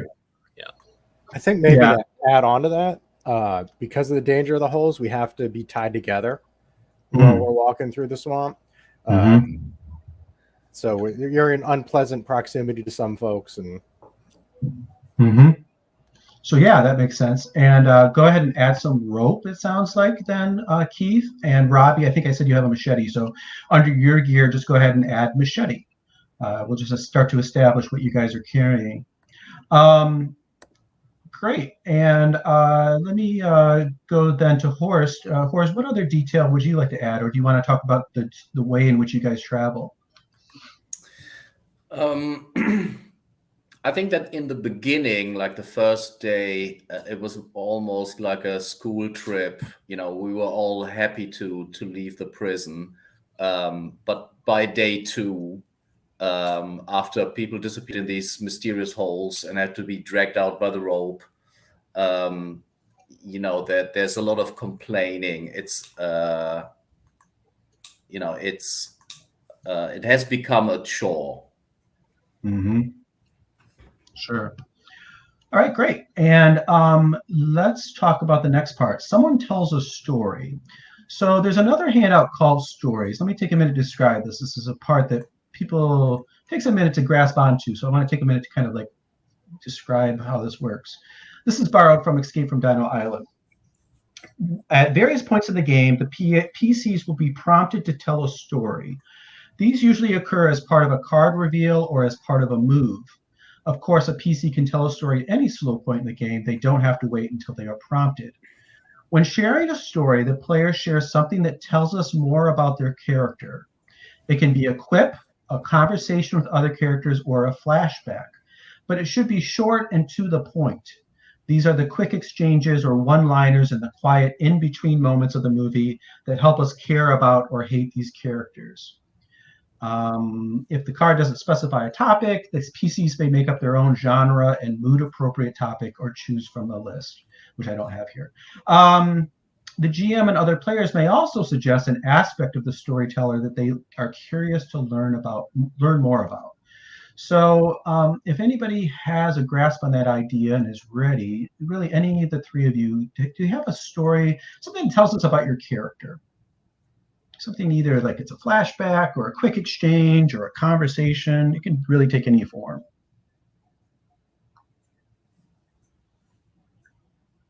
So it doesn't have to be like this one time I was here doing this thing. It could just be like anything that reveals character. Exactly. All right. I've got a little something that I can do if we want to try it. Sure. I think I can't see his Reno, the mastermind. I think I'm tethered to him in the front, and he goes down in one of the holes, and Flynn's just like, watch where you're fucking walking, because like when he falls down, I get jerked down, I fall in the water again, and just like she keeps losing it at him, and like it's everybody's fallen, but because it's inconveniencing her, it's like you need to be better. Mm-hmm. Okay, perfect. And Reno, he sounds like you're a pretty small, slight person. So when he falls in a hole, it's really dangerous because you're the next to get dragged in. If he should, so I'm going face down most of the times in the right. brackish water whenever he falls down. So yeah, he helps you up and he goes, "I'm sorry for the 100th time. I'm sorry. I'm not doing it on purpose." Yeah, whatever. Look, we're all in this bad situation. We just, that asshole John's, he's, we're cannon fodder to him. Let's stick together. Stop dumping me in the drink. It's bad enough we got to be out here. Okay, fine. Step where Tonks is stepping. And John's gesture. Oh, you muted yourself in the middle. Yeah, I saw that. John's gestures to the shark and he says, "Stop! No more talking. Let's go. Come on, let's go." And he pushes you along that much further. Okay, great, perfect. Nice little character moment. And that's what we're aiming for with that kind of move. Back to walking and talking. So then, resolution. The GM quickly determines which PC would be least capable of doing well during the described journey, and they make a draw. Because we only have Horse for today, I'm going to say Horse. I'm going to say because he's being pressured and he's out on point and it's dangerous and he's being picked on by Johns, I'm going to say that you're having the most trouble on this journey. So I'm going to have you do the draw for us, Horst. Cage. So go ahead. No. Finish the sentence. I was just going to say, let's go to our resolution mechanic. So first of all, you always get one card just because, and then we have a little conversation to decide how many other cards you get. So first of all, do you feel that Cage has an expertise that would help in this journey the way we've described it? And your expertise are the name of your role, which is Psycho Killer, and then the two things that we have, Resolve and Agile. Probably Agile, I would argue, is a plus in the situation. Yeah, I think that's pretty straightforward. Do you feel that you have the right tool for the job? Either something we've already established or it's something you want to establish that you have that would, help you in the situation. I do have the machete. If the problem would be mainly vines that block the way, it would help. If it's mainly walking through brackish water, then I would say no. Yeah. I think that fits. So you're up to 3 cards. Do you have a significant advantage? Is there anything that we have established that would give you a significant advantage in this situation? I don't think so. No, I don't think we have done any of that yet. Then the last question, if you want to get that fourth card, do you wish to take a point of stress to get an extra card to push yourself? I'm cool. So, another card, resolution, miss, edge, and a miss. So an edge is a partial success. That's right. So if we look at the walking and talking move, on a hit, the group reaches their destination without significant problem. On an edge, they are spotted by anyone or thing present when they reach their destination. Okay, so this is a good time to refer back to, before I forget, let me recall and shuffle these cards. Recall and shuffle. Remember our monster card said, have the PCs describe what they hear, see, or sense that tells them that they are under observation. Let me ask Robbie. What is sorry, remember your names. What does Tonkins see, hear, or sense that tells him that you guys are under observation? I think Tonkins periodically seems to pick up a kind of clicking or chittering noise. I mean, I think that there are a lot of noises around, but this one has, even though it's a lot of times distant and you can't quite pick it up, it's still a little bit more kind of clear, even as though it may be, you know, something kind of communicating or something, and periodically will pause, you know, pull the rope to, you know, cause the, you know, other people to stop and, you know, say, did you catch that? And then, you know, walks a little bit more. And now the clicking noise appears again, but it's like some other, it seems to be coming from another direction. Okay, great. And remember, if you guys do an investigate, you might be able to find what that is and find some way to deal with it. Excuse me. Okay, so now you've arrived. We're in the present now. You've arrived at our first, you know, set piece location.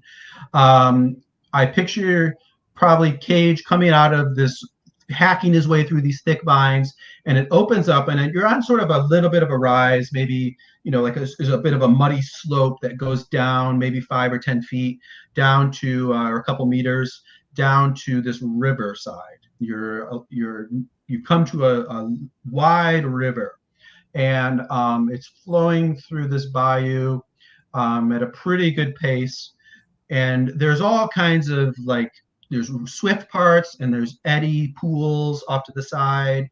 There's parts that are very shallow that you can like see some rocks or some vegetation. There's probably like old trees and stuff and like clogging up parts of it. So it's a wide, maybe let's say a good 10, 15 meters across this river. And off to your left, maybe 20, 30 meters downstream, there is there's a waterfall that seems to, you know, there's mist coming from where the water hits the ground below, or the drops, you know, say 20, 30 meters down to, you know, a pool down at the bottom of this waterfall. And on the edge of tipping, you know, half tipped over is that vehicle. And like I said, it's big enough for like 6 people, maybe has like a cabin. I'm seeing like big pontoons on the side of it, and it's half ruined. It's clearly suffered a lot of damage, and it's sort of precariously hanging, you know, on the rocks on the edge of this waterfall, out in the middle of this river. So from the shore, it's probably a good 6 to 8 meters out. And it's unclear whether it would be easy or hard to walk out to it or whatnot. So that's the situation that you see. What I want to do now is the next location move is called New Location. So when you arrive at a potentially dangerous situation or destination, the GM provides a rough description. I just did that. And then you guys provide some more detail.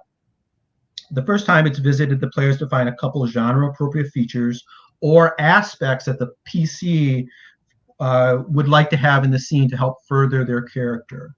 So this is an opportunity for you guys to add some things to the situation. I forget who I started with last time, but let me start with Keith this time. What does Flynn see? What do we want to add to the scene, Keith? I just want to make sure the hovercraft, is that up on top of the waterfall or in the river? It's up on top of the waterfall. So it's like extra precarious. Yeah, it's right on the edge. Yeah.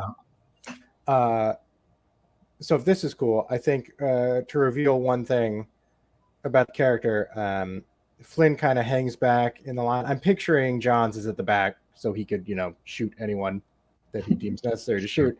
And she kind of heads to the back and goes, "I'm not climbing up there to that thing." And he just kind of gives a little nod. And that's the interaction. And then she drifts back to where she was in line. Okay. Do you want to add anything to the scene to give it more color, or something that you want to be able to engage with? I feel like to give us something genre appropriate, there is some sort of fluid that's leaking out into the waterfall and kind of spreading out like an oily slick. Like I'm picturing the gross white fluid that's inside androids in all the Alien movies is kind of coming out in the river. Okay. All right. That's pretty cool. Horst, is there anything you would like to add to the scene?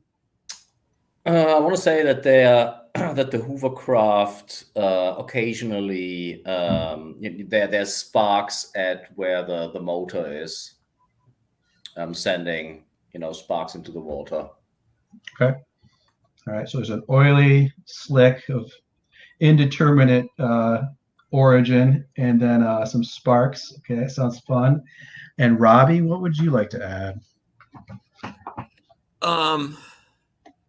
I think one thing that Tompkins picks up on is that Terry, who's been kind of joking along with Johns, notices that Terry and Johns at one point kind of go off by themselves and seem to be actually having a very serious conversation, and are looking over at the hovercraft and then kind of getting back to some kind of very involved conversation that they're having. Okay, great. Then the GM places a non-monster threat. I think I've already done that. I put in the treacherous water courses is added to this scene. And if this is the first time they explored the location, we introduce a plot hook as Delta threat card. I think the plot hook is Johns and Terry come up to the three of you, and he says, well, I think someone's got to go out there, and I think the three of you look perfect for the job. We need to find out if any survivors are out there. And then I deal myself a threat card, but because I have the Falcon, I get 2. What do you guys do? What do you do? Flynn, what's your reaction? Do you want to retcon the conversation I had with Johns about not going up? No, I think he ignores you. He ignores you, and he says, "No, I think you'd be perfect for this."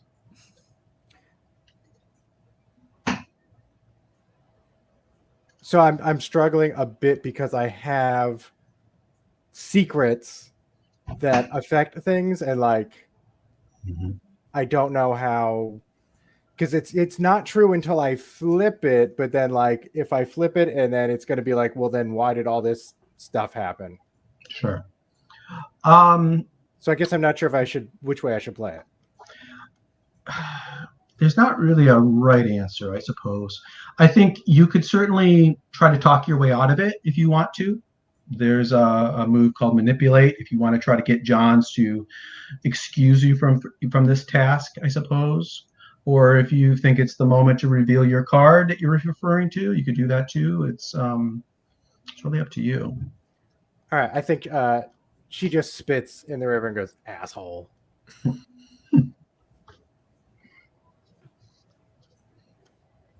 I think given this job, the three of you each take a point of stress. This looks pretty dangerous. So everybody go ahead and fill in one of your stress boxes.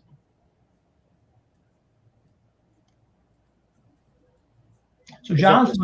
Sorry, is that just draw on them, or is it a click? Or... Yeah, you can make an X, by or just scribble into it, make a check mark, however you want to keep track of it is fine. Yeah, it looks like Horse just made a rough X. That's perfectly fine.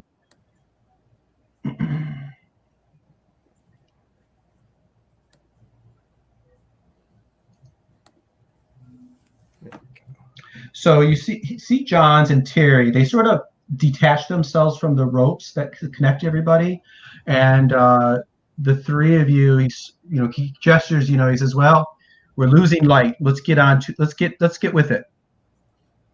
And he says, Cage, when did you go first? Yes, sir. And Cage takes the lead, and he turns around and looks at the other two. Are you coming, guys? Are we still tied together? That's up to you. I mean, it is a thing that people might do climbing rocks, but it also might be way worse for us, depending. I think Tompkins is not really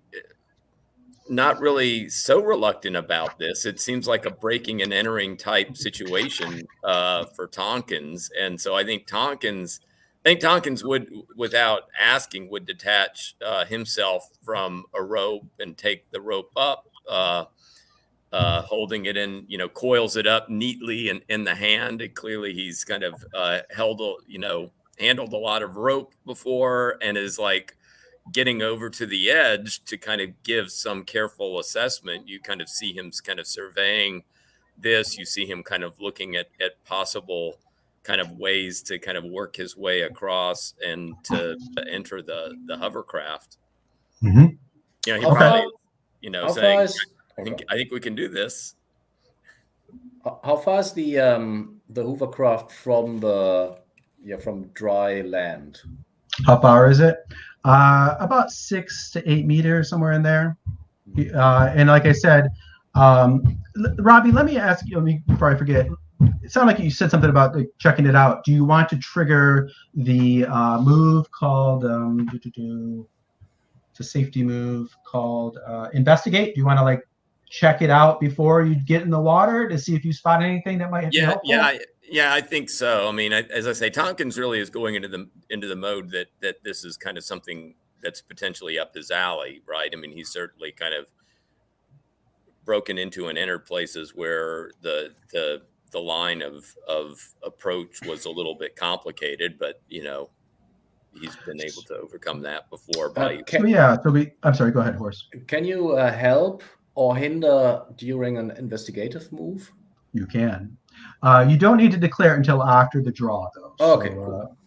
I think we see Cage sort of saying, yes, sir, yes, sir. We see Flynn grumbling, spitting into the river. And we see Tompkins calmly getting ready and looking, checking it out. So, Robbie, let's go ahead and trigger that move. Investigate. When you have appropriate fictional positioning, you may search for information, a person or a thing. This is a safety move. First of all, share a story. Do we see Tompkins say something, having a conversation, or maybe a quick flashback to something in your past? Something that shows us a little bit of your character, develops you a little bit.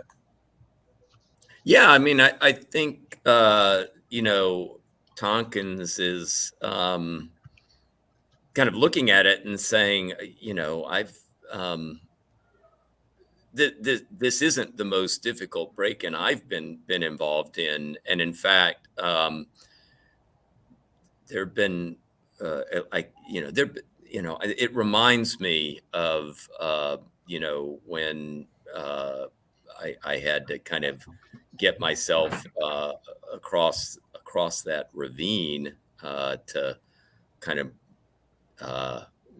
rappel across before kind of getting to my mark, my destination. There's a lot of good things you can do with rope. Okay. Great. Perfect. And describe what you're hoping to find or discover. I think he's I mean, this is with the vegetation and the canopy and the trees, he's kind of taking some careful look overhead, especially upstream, like, because it's like, well, if I could attach something up there and then swing across, and yeah, it may be important to notice that the environment can be your friend, and it may be, if I can find an attachment point just a little bit upstream but still in range of the rope, that the current may just take us right over to where we want to go. Piece of cake. Perfect. And then describe how you put yourself into danger like an idiot. In the course of your investigation, what do you do that puts you in danger? You get too close to something, you make too much noise, you're too focused on your task, you wander away from the group, etc.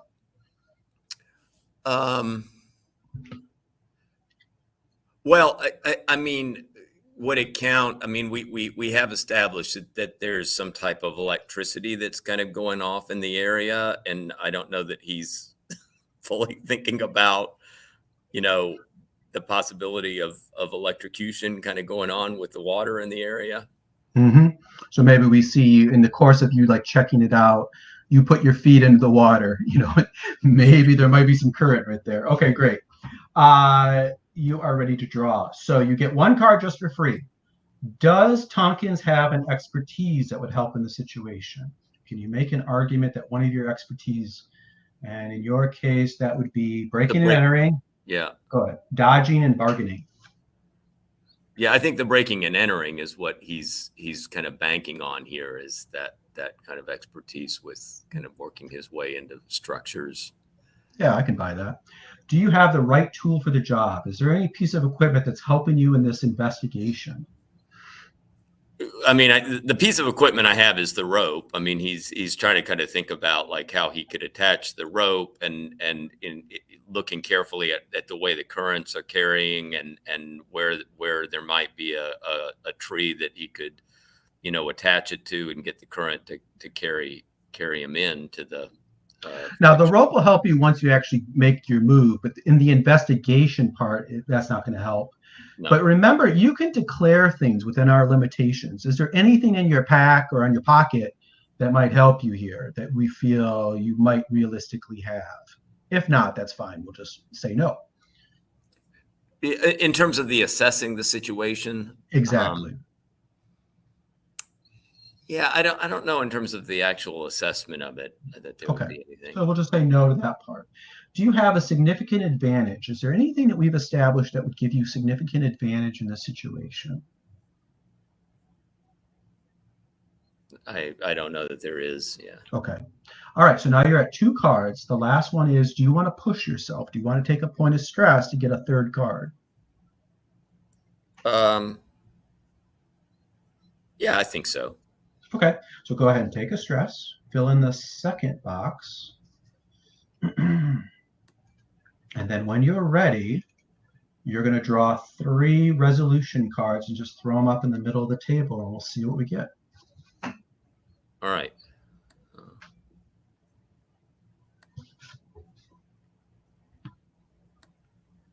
Oops. Where's my 3rd card? Here it is. 2 misses and an opportunity. Okay, so a miss is a miss. An opportunity is a miss unless you want to take another stress to push yourself and turn it into a triumph.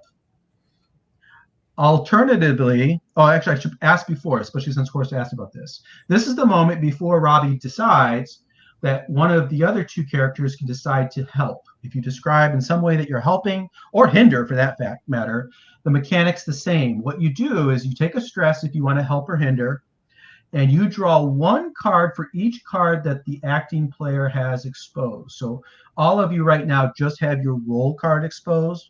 So if either one of you other guys helped or hindered Robbie, you would draw 1 card after taking a stress, and then you would be able to use your card to replace one of his cards. Yeah, I could see that Cage has whacked at some of the trees to what's it called? To get a better perspective. No, not a better perspective. What's the word? Jeez, a branch, I guess. And so he would hold the branch and allow Tonkins maybe to get closer to the actual to the hovercraft. Right, to see better. We're not actually going out there yet, but to see better, yeah. One way or the other, you create a situation whether it's he's able to like hold onto a branch that you're on the shore and he's like leaning out in the water. Again, may or may not get electrocuted. We'll find out. But okay, that's perfect. So, Horse, what you're going to do is give yourself a stress for helping, and then you're going to draw one card and throw it out on the table. Okay, stress and 1 card per card that he drew, right? No, not that he drew. You're going to draw 1 card for each identity card that he has face up. So right now it's just 1. As you get to know people, you can help or hinder them more easily. But right now you don't know each other that well, so you only get to do 1. So there you go. Another edge. So now if you want to, it's up to you. This is where the help or hinder thing, they're really the same thing. If you want to help him, you would use your edge to replace one of his misses. If you want to hinder him, you would use your edge maybe to replace his opportunity. It's up to you. Which of his cards do you want to have your edge take the place of? I mean, Edge is a psycho killer, but it's your psycho killer, so I'm on your side at the moment, at least. I will remove a miss. Okay, so now back to Robbie. Robbie, you have a miss, an edge, and an opportunity. An edge is a partial hit, or a miss with or a hit with complication. A opportunity, like I said, is a miss, but you could spend a stress and turn it into a triumph, which is a full hit. It's up to you what you want to do. I think I'll take the edge. Okay, that sounds fair. So on this move, on a hit, in addition to finding what you're looking for, you find out that something that moves the plot forward. On a triumph, you'd get something especially good. On a miss, obviously, other things would happen. So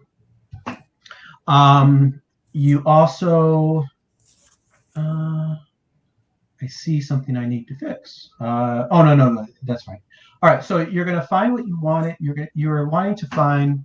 So I think what you find is that there is a, let's say that there's a large log that's upstream, a little ways that you found, that with just a little bit of elbow grease, you should be able to push out into the stream. And it seems to be right where the current is going, right to where it should go, right up to this hovercraft if everything goes smooth, right? So I think you succeed in finding a way to this thing, and in addition, moving the plot forward. I think you also find in kind of going through this thick foliage along the shoreline, you find hanging from a tree, sort of like obviously put there by something or someone, the skin of a person. It looks like someone's ripped the skin off of somebody and put it up in this tree along the river. This is pretty horrific. I think you and Cage both are going to have to take another point of stress for seeing this. So that stress is building up nice and quick. Perfect. Oh, that actually reminds me of a question. Next week, is that a continuation of this scenario or a different scenario? Okay. It'll be a continuation of this one, yeah. So it is possible to hold on to your cards and reveal them. Absolutely. Okay. Absolutely. All right. So I think that completes that move. So what are you guys going to do? A couple things that Tonkins is going to do. He obviously notices the skin, but I'm assuming that Johns is not right here to observe it. I mean, that's at us. So I don't think he's going to reveal that. I mean, he's going to try to keep himself together and keep quiet about that. He's not going to go immediately running back. Also, when activating this plan, he's going to make sure that he has rope that's attached somewhere on the shoreline, and then, we put the log down. But the hope is not only to make it there, but then to have a piece of rope securely strung across so that other people, or if we needed to get ourselves out, we can kind of, we already have in place something that would give us a way off the structure, right? And we won't have to kind of go over the waterfall or something like that to get away. Right. Cage turns to Tonkins. You see that? You see that skin, man? Yeah. What the fuck? I see it. Yeah, and it has like crusted blood. It's been there a while. It looks like, like some birds maybe have been picking at it, or maybe some insects have been getting at it. It's been here, a while, like I said, but it stinks and it's pretty horrific. You think it's the VIP? One of the VIPs? Well, that has to be the most logical explanation. And as to what, well, I mean, it's put up there. I would assume it's being put up there as a sign, something to kind of keep others away. Well, there's a killer on the loose. Sorry, I just wanted to check. You guys are at the top now. Have you thrown down a rope or anything? Like, are there people on their way up? I'm assuming at this point that Flynn hasn't seen this. This is like you guys have like walked away from the rest of the group, the two of you. So I guess the next question is, do you call Flynn over to this log? And if you do you point out this dead body, or do you make a point of not pointing out the dead body to Flynn? Or the skin, I guess. Oh, wait, had they not climbed up already? No. We're still, that was just investigating, and now we have a way to get there. I think Cage is waving Flynn over. Oh, Flynn, come over. I'll show you something. Is it the incredibly steep and dangerous climb that we are forced to undertake now? No, man. They skinned someone. Look up. Look there. Jesus. So yeah, now you take a point of stress too. Yeah, thanks for that. There's something horrible. You got to look at it. Yeah. That's how it works. So yeah, there's this dead body, but there's this log here that Tonkins feels is going to be a road to, we see Tonkins is attaching ropes to a tree and attaching the ropes to like the thick branches that are on this log, getting ready for this Mission Impossible. Flynn leans over to Cage, like, how the hell is Tonkins so calm? What does something like that to a person? I don't know. I mean, it's good that somebody is calm, right? Because you're always angry. Shut up. Does that lead to, does Flynn want to investigate the skin, perhaps? Or turn your eyes and move on? Because it's an interesting move, I will investigate. Okay. She would like to go back to the prison, please. Let us go back to the safety moves to investigate. When you have appropriate fictional positioning, you may search for information, blah, blah, blah. Share a story. Again, a flashback, something that you're muttering, a conversation you're having, perhaps with Cage, that tells us a little bit more of your character as you start this investigation. So I'm picturing her as a young woman, maybe like just kind of preteen, maybe a little bit younger than that even, and walking through this very busy, bustling market with her family, and like, seeing all the vegetables and the spices and the colorful stuff, and then like kind of getting into the area where they're selling the meat, and there's unidentifiable runoff in like the sluices of the concrete, and like she kind of turns around suddenly, is confronted with an animal that's just splayed open, and there's like flies and stench, and like she kind of turns away, and someone in her family's like, no, this is what we're here for, like we're doing our shopping, and she's like way closer to it than she wants to be, and like in the present you kind of see her shaking that off and being like, I gotta look at this. Is this setting that we picture, is it look like a space station, like a built up industrial city, like a colony, like a rough and tumble colony? Like what kind of setting do you think it is? Yeah, I think it's probably planet side, like really ad hoc, thrown together kind of place. Okay. All right. Great. Describe what you're hoping to find or discover. So in looking at this skin, what is it you're hoping to discover or find? What could have done this in a, how can I not have this happen to me? How can I keep my skin on the rest of me? Sure. Please. Sure. And describe how you put yourself into danger like an idiot. I feel like the same thing is not going towards where, like, could the thing still be there? I don't know. Is it a feature of this area that I am now stepping into, or? Mm-hmm. Okay. Great. So I think we're ready for a draw. So you get one card for free. Do you feel that any of your expertise would help you in this investigation? I have analysis. I'm not sure how specific that is. I think it's good. I think that makes sense. Do you have the right tool for the job? Do you have anything in your pockets that would help you in this investigation? I don't think so. Okay. Do you have significant advantage? Is there anything that we've done or seen that gives you significant advantage in the situation? Also, no. Okay. And then do you wish to push yourself? Do you want to take a stress to get that another card? I guess that would be 3. You're at 2 right now. Do you want to get a third card? I'll take the stress. Sure, why not? I mean, there's a lot of good reasons why not, but I'm going to do it anyway. Sure. All right. When you're ready, go ahead and draw 3 cards. All right. And those are the resolution cards. And we're going to draw them to the center. Okay. Always the resolution cards for you guys. Yep. Got 1. Miss. Miss. Oops. I just drew on that miss. And opportunity. Which Okay. is not the one I wanted, but okay. Right. So let me ask, the other 2 are nearby. Do either one of you want to help or hinder? Do you want to activate that move, take a stress, and draw another card and maybe help or hinder?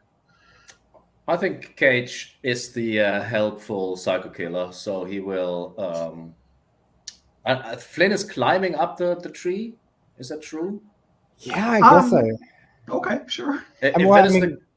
If that is the case, then he would help her, just get up on the lowest branch, and so that she gets a head start. Okay. All right. That sounds appropriate. Take a stress. Take another Cage. stress. Yep. That takes you to what, 4? Great. Resolution. And you will draw 1 card to try to help out or hinder. Hey, another edge. Another edge. Okay. Do you want to have the edge replace the miss, I take it?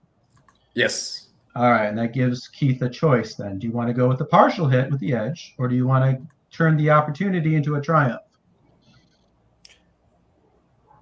I mean, that seems like the thing. Wait, does that cost another stress? It would cost another stress. Okay, Yeah. I don't want to cost another stress. I'm already at 3. I'll take the partial success. All right, so you take an edge. On a hit, in addition to finding what you're looking for, you find out something that moves the plot forward.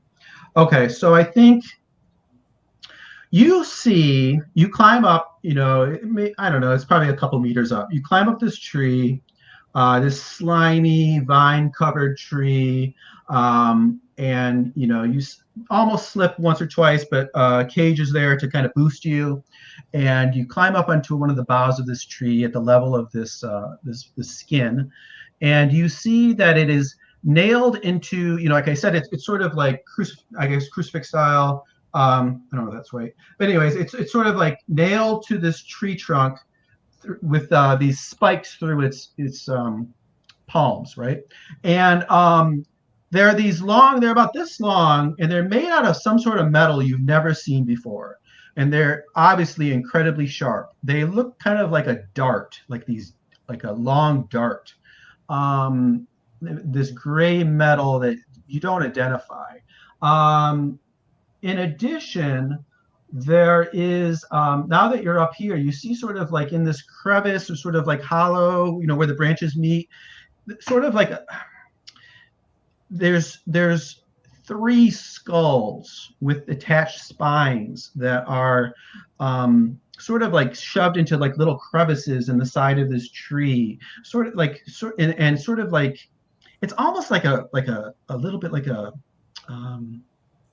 altar, or like some sort of, like, you get a sense that it's sort of like some sort of religious significance, the way that they're staged, I guess. These three skulls, human skulls, with their spines sort of like, still like chunks of viscera attached to them and whatnot, sort of set up here in this little chapel, I guess.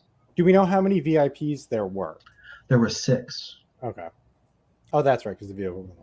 Mm-hmm. Am I able to get one of the darts out of the tree? You are. Sure, Okay. sure. Yeah, you pull, it takes some effort, but yeah, you pull it out. You don't have to draw or anything like that. You can add that mysterious metal dart, to your absolutely. equipment list. Because you're at 4 stress, and I've already hit you with stress. I'm not going to give you another stress for seeing this weird chapel, but I'm it's actually at 3 it's pretty stress. freaky. So if you want you're to make it up to 4, then. Well, yes, I do. Then go ahead. Thank you for being honest. Yeah, go ahead and take a stress. This is pretty freaky. So we cut back to you climbing back down. I mean, the other 2 haven't seen it. Are either one of you curious, or do you share with what you found? I'm visibly shaken, but I don't think talkative. So, like, it would be on you folks to try to get more information out. What did you see? Come on. What's up there? And I think, gosh, she's kind of hidden the dart somewhere, like maybe up a sleeve or something, and kind of like what part would she say first? I think, well, there's at least 3 of them dead. Okay. Skulls and spines removed. Something did this on purpose. This is not a wild animal that's just killing. There's intentionality behind this that is fucking terrifying. And pull out the dart and be like, whoa, it has tools. Wow. But we have some now too. And I think in the movie we would sort of like have a close up of Flynn's face, the horror and the shock and the stress, and then it would fade to black and we'd go to commercial. Let's take a 5-minute break and we'll come back and pick up there, and see you in 5.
Yeah, I'm back. Oh, I'm back as well. Cool. Everybody doing good so far? Yeah, I'm enjoying this. Good. I did see, looking at the safety, someone added sexual abuse and veils under torture. So we will be careful with that stuff. All right, Keith's back. Great. Unless there's something else, I think what we'll do is we'll pick up with the three of you on the water, holding on to this log, drifting, presumably Tompkins has timed it and planned it out just right. Drifting, attached by the rope to the shore. Maybe we see a couple of the NPCs trying to like stabilize the ropes or whatnot. And you're drifting along, and John's sort of got his arms folded, and Terry's standing next to him. They're observing you as you're floating out into the river, making your way downstream towards this precariously situated airboat that's half destroyed. Do we hear any chit chat or anybody taking any other actions as we do so? I mean, I've thought of a way of revealing my background at this point. Sure. Should I do that? It's totally up to you.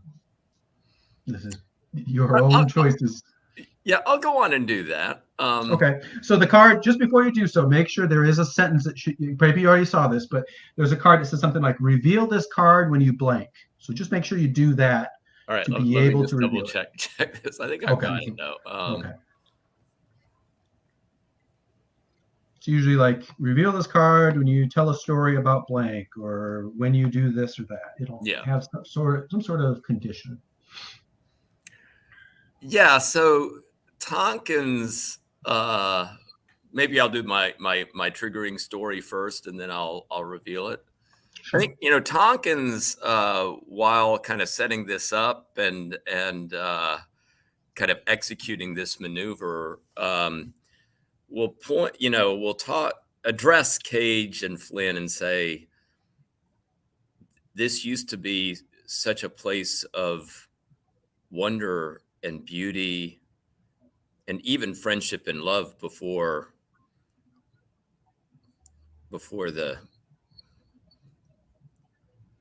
WY came and destroyed everything. My advice is, when you see ugliness, don't seek it out. If you see something ugly, put it behind you. That was foolish to go up in that tree to look at the skin. You knew the skin was there. Turn your back on it. Leave it away. Leave it behind you. Focus on the good that this world has. These falls. I remember when me and Mel would come to places like this as the sun was setting at the end of the day, and it was exhilarating.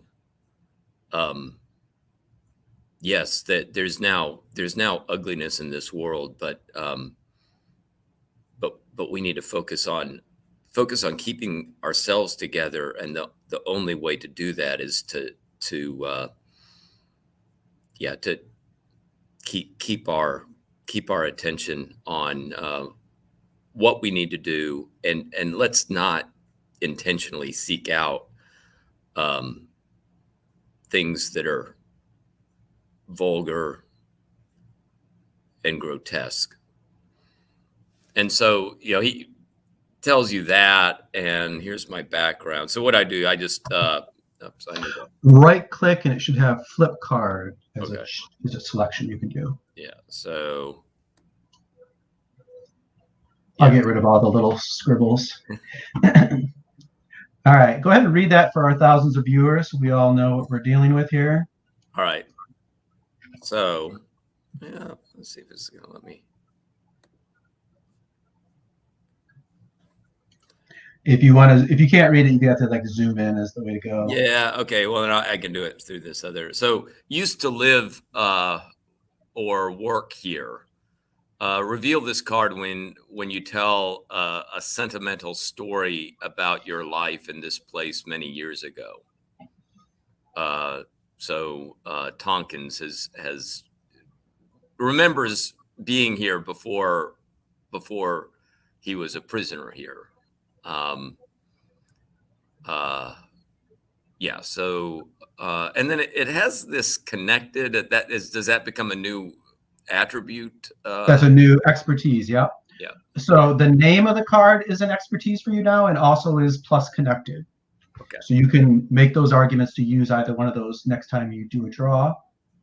There's also this part, once per session, reveal a secret about this place that gives you a significant advantage on your draw. So that's a tool you can use when you want to. Right. And then lastly, reduce your stress by 1 when you choose to travel to a dangerous location for sentimental reasons. I'm wondering, let me ask you, have you chosen to journey out here into the wild for sentimental reasons? Just in general? Yeah, Or- I think that would be the case. That I don't think that Tonkins was, in terms of this whole journey, and specifically going out to the falls. I mean that he has memories of waterfalls in this place that he remembers fondly, even though this particular situation is a bit grisly. But being by the falls is giving him a bit of a rush. So go ahead and reduce your stress by 1. And how do you remove a scribble? You have to select it and then delete it. Oh, okay. You can either right click and delete or hit the delete button on your keyboard once you select it. Okay, so he tells the story. Now, I'm also curious, would the story that Tonkins just told maybe help calm you down, Flynn? Or was it just more agitating? I think it went from the one to the other. Like it was, what the hell are you talking about? Like, what is it? We're crawling out across this ruined hovercraft. And then it's like he keeps going. It's like, yeah, that is. I am kind of like seeing this silver lining. This first felt like a forced death march, but like it really is a pretty waterfall. Okay, so I think maybe if Robbie, you would like to, you could trigger the move calm someone down. This might reduce each of your stresses if it goes well. Do you want to have that happen? Tonkins? That's you, Robbie. Oh, you're on mute. Oh, okay. Yeah. No, I think I definitely would be up for that. I mean, because that would also kind of bring back the kind of idea that you can forge friendships when you're kind of confronted by places such as this. Okay, so let's trigger that move then. So this is a safety move. Calm someone down. Share a story, which you just did, with a focus on using it to calm someone and draw. So let's go right to the draw. On a hit, you're going to reduce both your stresses by 1. So first of all, you get 1 card for nothing. You get, do you have an expertise that would help you calm someone down? Well, I think it's the used to live here thing, and kind of drawing the attention to right. You exclude the wreckage and the skin, right? This is actually a pretty beautiful place. And maybe the sun's starting to set, so the colors are starting to be pleasant. Do you have the right tool for the job? Is there something in your satchel that would help you calm someone down? I don't know that I have that. Okay. Do you have a significant advantage? Is there anything we've established that would give you advantage?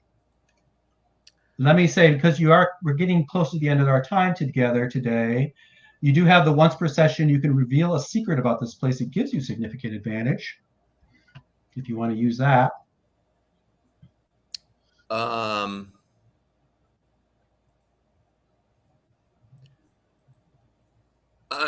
mean, I think potentially I could reveal. I maybe think that I've actually been to this exact waterfall before. Okay. Right. That they're, you know, that this, I mean, not only have I been places like this, but I think I've actually been to this exact place before. Right. And maybe you look over and you point, Flynn in that direction. You're like, look at that. Isn't that beautiful? And there's this huge mushroom. It's like 3 meters high. It's all red and purple and maroon, and it's got little spots. It's really beautiful. So yeah, let's use that, give you significant advantage. And then that gives you, what are we at? 3 cards. So then do you want to push yourself? Do you want to take a point of stress to get that 4th card? I don't think so. Okay. Yeah. Adding and subtracting stress. All right. So when you are ready, you're drawing 3 cards to see if you can calm down yourself and Okay. Flynn.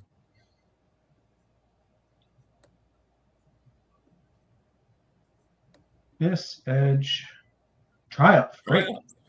Perfect. So that's as good as it gets. Calming someone down, share a story, blah, blah, blah. On a hit, you both reduce your stress by 1. So you can both reduce your stress by 1. And then Tonkins, you get to choose one from the bullet points. You can look at one of their face down cards. That would be Flynn's.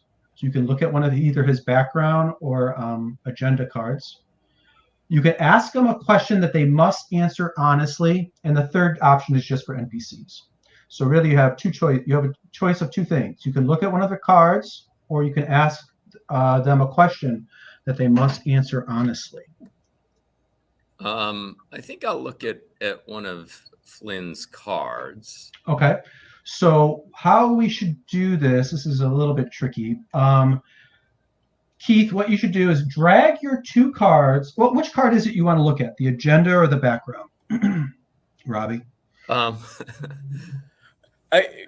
would be really interested to see the agenda, but I think for the fictional situation, I think it might make most sense to look at the background. Okay. So, Keith, what you should do is drag your background card back down to your hand where your name is at the bottom. Return it to your hand. Your background card, yep.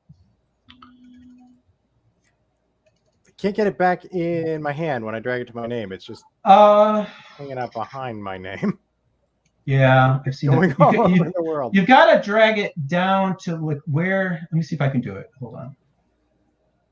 Yeah, I've had problems with this before. Hold on. Can I right click on it? Take card, flip card, remove.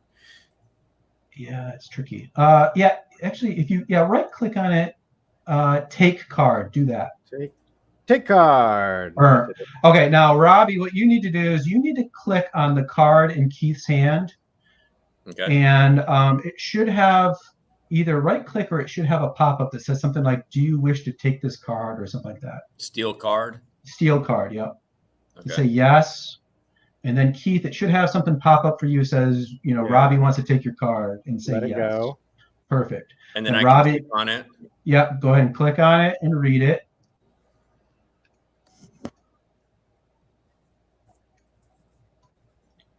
One of those things to be way easier in a physical space. Yeah. Okay. And when you're ready, then Keith, you click on it and steal it back. Steal card. And then Robbie says, yep, go ahead. And then Keith, you can drag it back onto the table.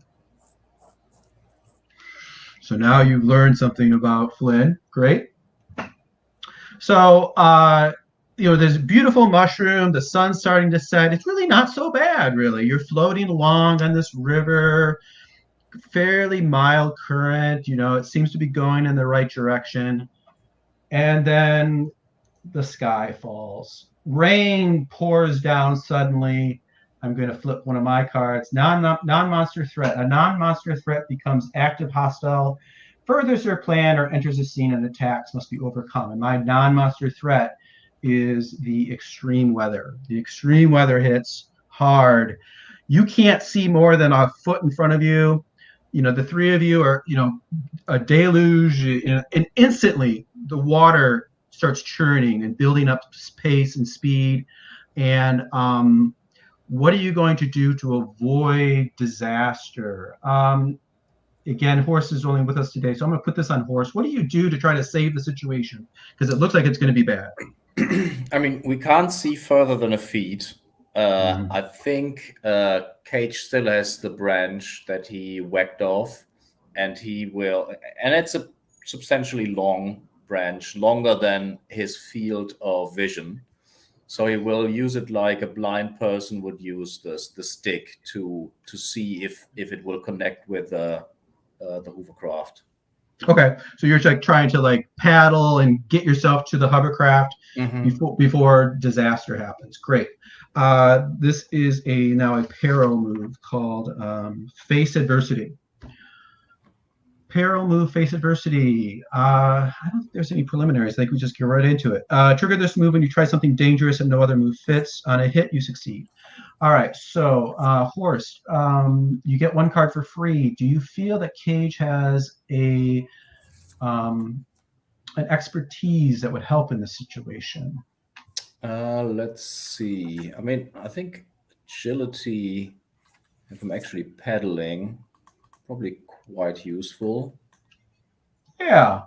Or I could see the resolve, really like not giving up, really just we diving into it 110%.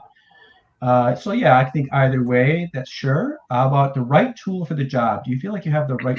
I'm going to tell you the branch is good. It gives you the chance, but it's not the right tool for the It's job. not a pedal. No. So unless you can think of something else, I'm going to probably say no on this one. Yeah, I can't think of anything. No. Should I give you I think the fact that Robbie made a point of having the ropes, making that point of having the ropes as sort of your safety, I think that's worthy. I think that's worthy. We'll use that for the significant advantage. We'll say that gives you significant advantage. You're up to 2 cards. Do you want to take a stress to push yourself to get that 3rd card? I do have a question. That would fill my stress meter. I'm always, open for doing that. I just want to know the consequences. Right. You will then be overwhelmed, which means as soon as you possibly can, you have to do an overwhelmed move, or I will take control of your character and have you do something stupid. That sounds fun. Let's do this. I will push myself. Great. Freehand. And then, so not to add more scribbles, I go to the select move thing, and then I draw the cards. Yeah, you're at 3 cards. 3 cards. Let's go. 1. Edge. 2. Edge. 3. Good. Opportunity. Okay, now here's the situation. You can't turn an opportunity into a triumph because you don't have any stress to burn. So you're at an edge right now. Do either of the others want to take a stress and help? Or hinder? Is edge the mixed success one? Yeah. Okay. Yeah, That's it'll be a hit with a complication. Yeah. I feel like getting more stress is also a complication, so I don't know that it's worth it.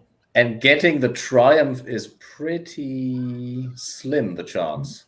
Yeah, you got if you want to count cards, you got a 1 in 8 chance to get that triumph. Anybody want to roll the dice or let it go? Going once, twice. All right. So I presume you're going to go with an edge then, right? So on an edge, you succeed, but the GM chooses a cost. Gain stress, lose or break something else complicates the situation, someone reacts badly to your actions, you take too long or make too much noise. I'm going to say, because I want more threat cards, I'm going to say that we have a bit of a cutscene where we see someone up high looking at the 3 of you going through the river, but they can see, even though you can't see for shit, they see you clearly because they have some sort of like infrared vision that they're using. So all of your body heat's showing up, trying to do this thing. And I'm going to gain some threat. I'm going to gain, because I have my Falcon, I get 2 threat cards when I gain threat. I'm going to go ahead and give them to myself. All right, good. Let me just quick look, see what I got. All right, good.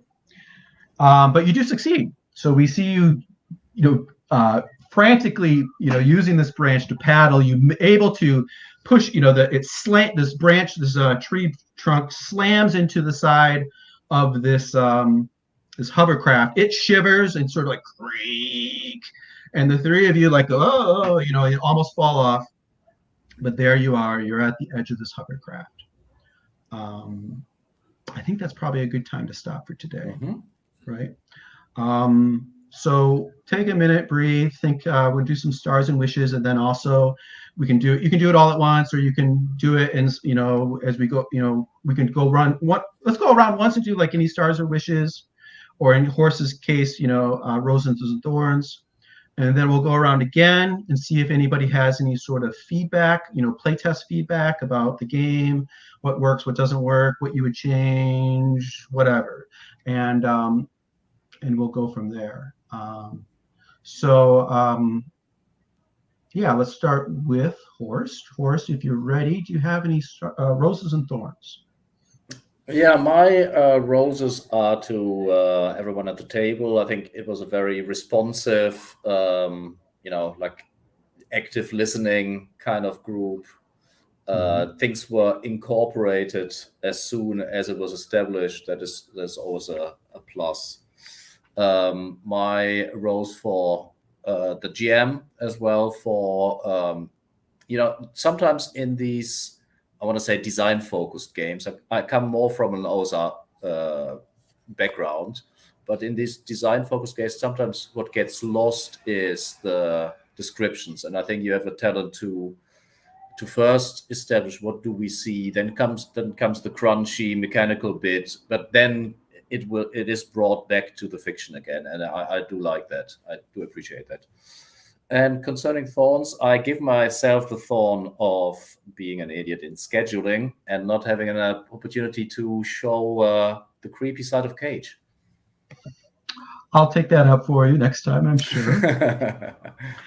Okay, good. Thank you. Robbie, stars and wishes. Yeah, I had a great time.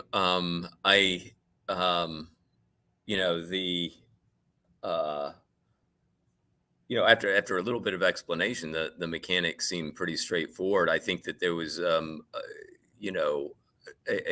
good mix of some role playing with some kind of opportunities to kind of work through some of the mechanics of the resolutions. I do think one thing that's coming through strongly is Flynn, Cage, and Tonkins both being kind of thrown together, but also that the fact that they have different ideas and personalities and kind of ways of kind of going about things. I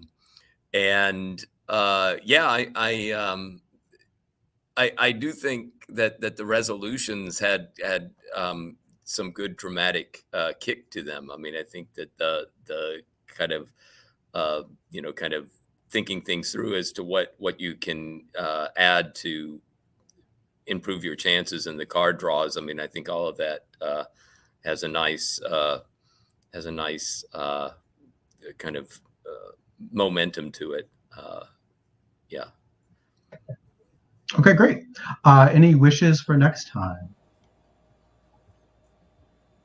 I guess, I mean, it's already happening, but, with only 2 sessions, I'm like thinking, okay, flipping over some of the background and agenda cards and things like that. But I think we're kind of on pace with that type of stuff. So I think, I think I would, like to kind of keep on pushing the stress, right? And I think we are, and kind of getting into situations where we are going to be overwhelmed. I would be interested to see how that kind of overwhelmed situation works. Okay, great. Let's move on to Keith. Keith, any stars and wishes for next time? Yeah, I really love the stuff that's like out there but not known. I mean, that's always a possibility in a role-playing game, but like knowing that it is for sure there gives me like a pleasant friction kind of sense. Like if you've ever played the board game Dead of Winter, knowing that like somebody might be doing a thing for reasons that I don't understand, or it could be a coincidence, and like really does heighten the tension that's going on, besides knowing there's something out there that skins people and pulls their skulls and spines out. And I really liked how Horst and Robbie were able to characterize their characters. Like, we didn't have a lot of free role-playing time, but what was there was directed, and like I got a sense of who they were and how to interact with them as my character, which I really appreciated. As far as a wish, I'd like to get more character interaction time going on. But it is also an action movie, so I get the idea of like, you're not going to sit around and talk too much. That's going to be the exception, and it needs to kind of be juicy. And also, like Robbie was saying, flip over those cards. Oh, and another thing that I love that he got to take a look at one of my cards and like knows but doesn't know, and like how's that going to affect what Tonkins does, and also how Tonkins reads what Flynn is doing. Great. And I blanked out. Did you have a wish for next time, or did I miss that? I just can't getting remember. some more. Oh yeah, more characters. Yeah. Sure. Yeah. And seeing Okay. those cards play. Right. Awesome. Stars and wishes for me. Yeah, you guys are getting it. You're doing it. Those little, like Keith was saying, like those little moments, like I kind of push it and I give you those opportunities. And yes, they're meant to be short and succinct and have some weight and some juice to them. And you guys are doing that. You're taking advantage of those moments perfectly. Horse's moment where he referred Flynn to go and look at the skin, that was perfect. Definitely knew what he was doing. And then Robbie's sort of like softer side on the river, talking about the beauty and your past and leading to the reveal of your card. That's exactly how that's supposed to work. That was perfectly well done. And then Keith, I had a star for you too, but I'm blanking what it was. Oh, climbing up in the tree and choosing to do that. And your reactions to the skin and then to the skulls, and that was really nicely done too, and it really right on target for the kind of genre. Perfect stuff. Wishes wise, I don't know. I'm sitting here today. I don't think we covered a lot of ground. I kind of wish we would have covered more ground in the story. But then, describing things and making sure you guys are oriented is very important to me. So, if I did it over again, maybe cut back a little bit on descriptions and force you guys to, learn to swim on your own a little bit. But, to cover a little bit of ground. But on the other hand, for those two of you that are coming next time, we've done that. We've set the groundwork. And my experience is that further sessions really click. There's a lot happens. The pace picks up. Which, on the other hand, in terms of this sort of story, I kind of like the story so far that we're doing, because there's these hints of bad things, but nothing bad has happened yet. But it's that slow part of the movie, where those things, those hints of those things are starting to pop up, but that it hasn't really hit hard yet. But that's coming for sure. Okay, so let's go around again. And again, if you have anything, that's fine. If you don't have anything, just pass. But play test specific sort of feedback. Let's start again with Horst. Yeah, I like the story. The story move, I think, in theory. I was missing some kind of, I don't know. Like it is very like the way it is phrased, it is very open and free. I would love to have something that prompts me to go in any direction. I loved every element that Robbie and Keith came up with, but I know myself I would have probably struggled. So some kind of guideline how to fill these stories. Yeah, I did feel a little bit of a blank page kind of there. We're like, I need to say something interesting. And luckily, like, I was able to hook into something and go. But it was like, I could see this being a stumbling block for certain people that I've played with. Yeah, I get similar feedback. I've actually had it both ways. Some people, I used to have a bullet point list of kind of different things, genre appropriate things. And some people are like, well, that's a little restricting. They wanted it to be more open-ended. So I'm trying to like do in the middle. There's a sentence on the story thing that says something like, if other characters have something that they're really interested, if the GM or other characters have something they want to learn about that character, they can input and say, hey, why don't you tell us a story about blank? And I should probably do that more. On the other hand, your experience, it's uncomfortable. I recognize, as a player myself, I know those are tough moments, but sinking or swimming, people swim in that situation and they do come up with things, and it gets easier over time. At least that's my experience, because once you build the foundation, then it's easier to build on top, right? Yeah, as a suggestion, if people don't like the bullet list, they don't have to pick from the bullet list. But having a list as an inspiration is, it's not a bad thing. Yeah, maybe I'll add it back in then. I think it can't hurt.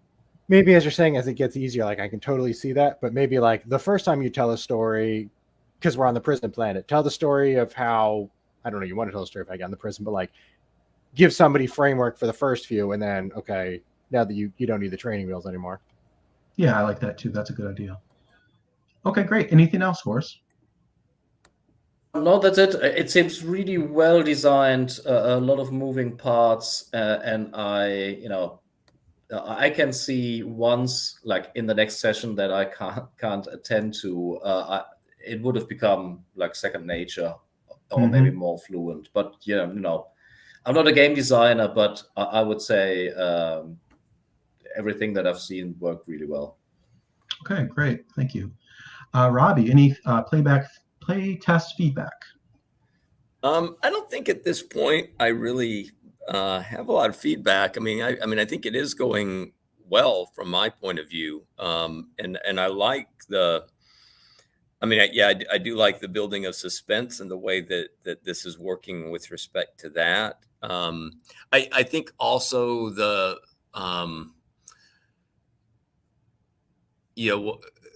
so we have things that are hidden from other players, but they can be revealed. And I think that's adding an interesting kind of element of intrigue. And you've also got, to add complications to things. You have both, and this is part of the genre, right? You have both the threat, which are, kind of, aliens or whatever that is. But then you've also got the threat of the kind of politics or the corporations or whatever that is. It's kind of the human side of the threat, and I think it's doing a nice job kind of keeping those balanced. I really do like the way that we've got John's kind of introduced here, and there's all sorts of kind of questions about what's going on with him, and what exactly this whole mission is about, because we don't really even know like who these VIPs are. Yeah. Okay, thank you for that. And finally, Keith. Yeah, I would say it does seem complex, but like all of it fits together. I can definitely see it rewarding, not going to say mastery, but like repeated play. You kind of see like how it all works.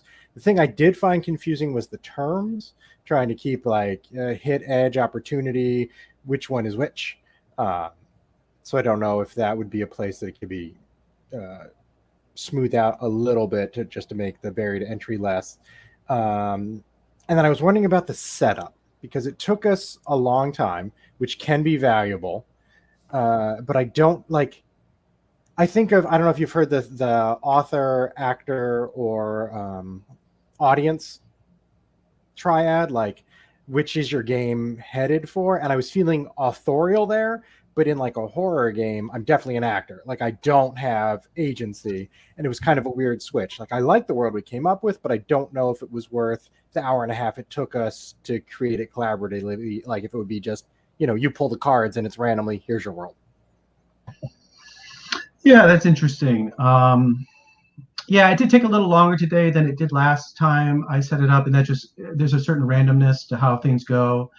I really do like the idea of it, and I like what's come out of it today, and also last month when I ran it on the Gauntlet, of those questions and what people come up with and how it fits together. Yeah, I'm definitely thinking about that, like how to streamline, like where I'm at with the game right now is how to, like you mentioned, there's a lot of moving parts, like how to like streamline as much of that, and then also like that prep, that setup, that's part of that, but not lose the key components that you want to have in the game either. So yeah, there's definitely a thought question there. You're definitely touching on something that I'm thinking of also. Something else I was going to say, but I don't remember. Anything else anybody has to want to throw in? Okay, well, thank you very much, guys. It was a very nice session, very well done. I learned a lot, and I had fun, but I also we touched on things that I wanted to touch on. I tried some new things today. I know you guys don't realize it because you never played before, but I added some new things. I like kind of what they're doing, and it's coming along nice. Like you guys were saying, I wonder, not that just thinking off the top of my head, like I recognize in this game, like I'm making it. Not to mention, there's a lot of licensed material that I'm using here. I don't think this game's ever going to be published. This is pretty much my own baby. I don't know if anybody else could actually run it.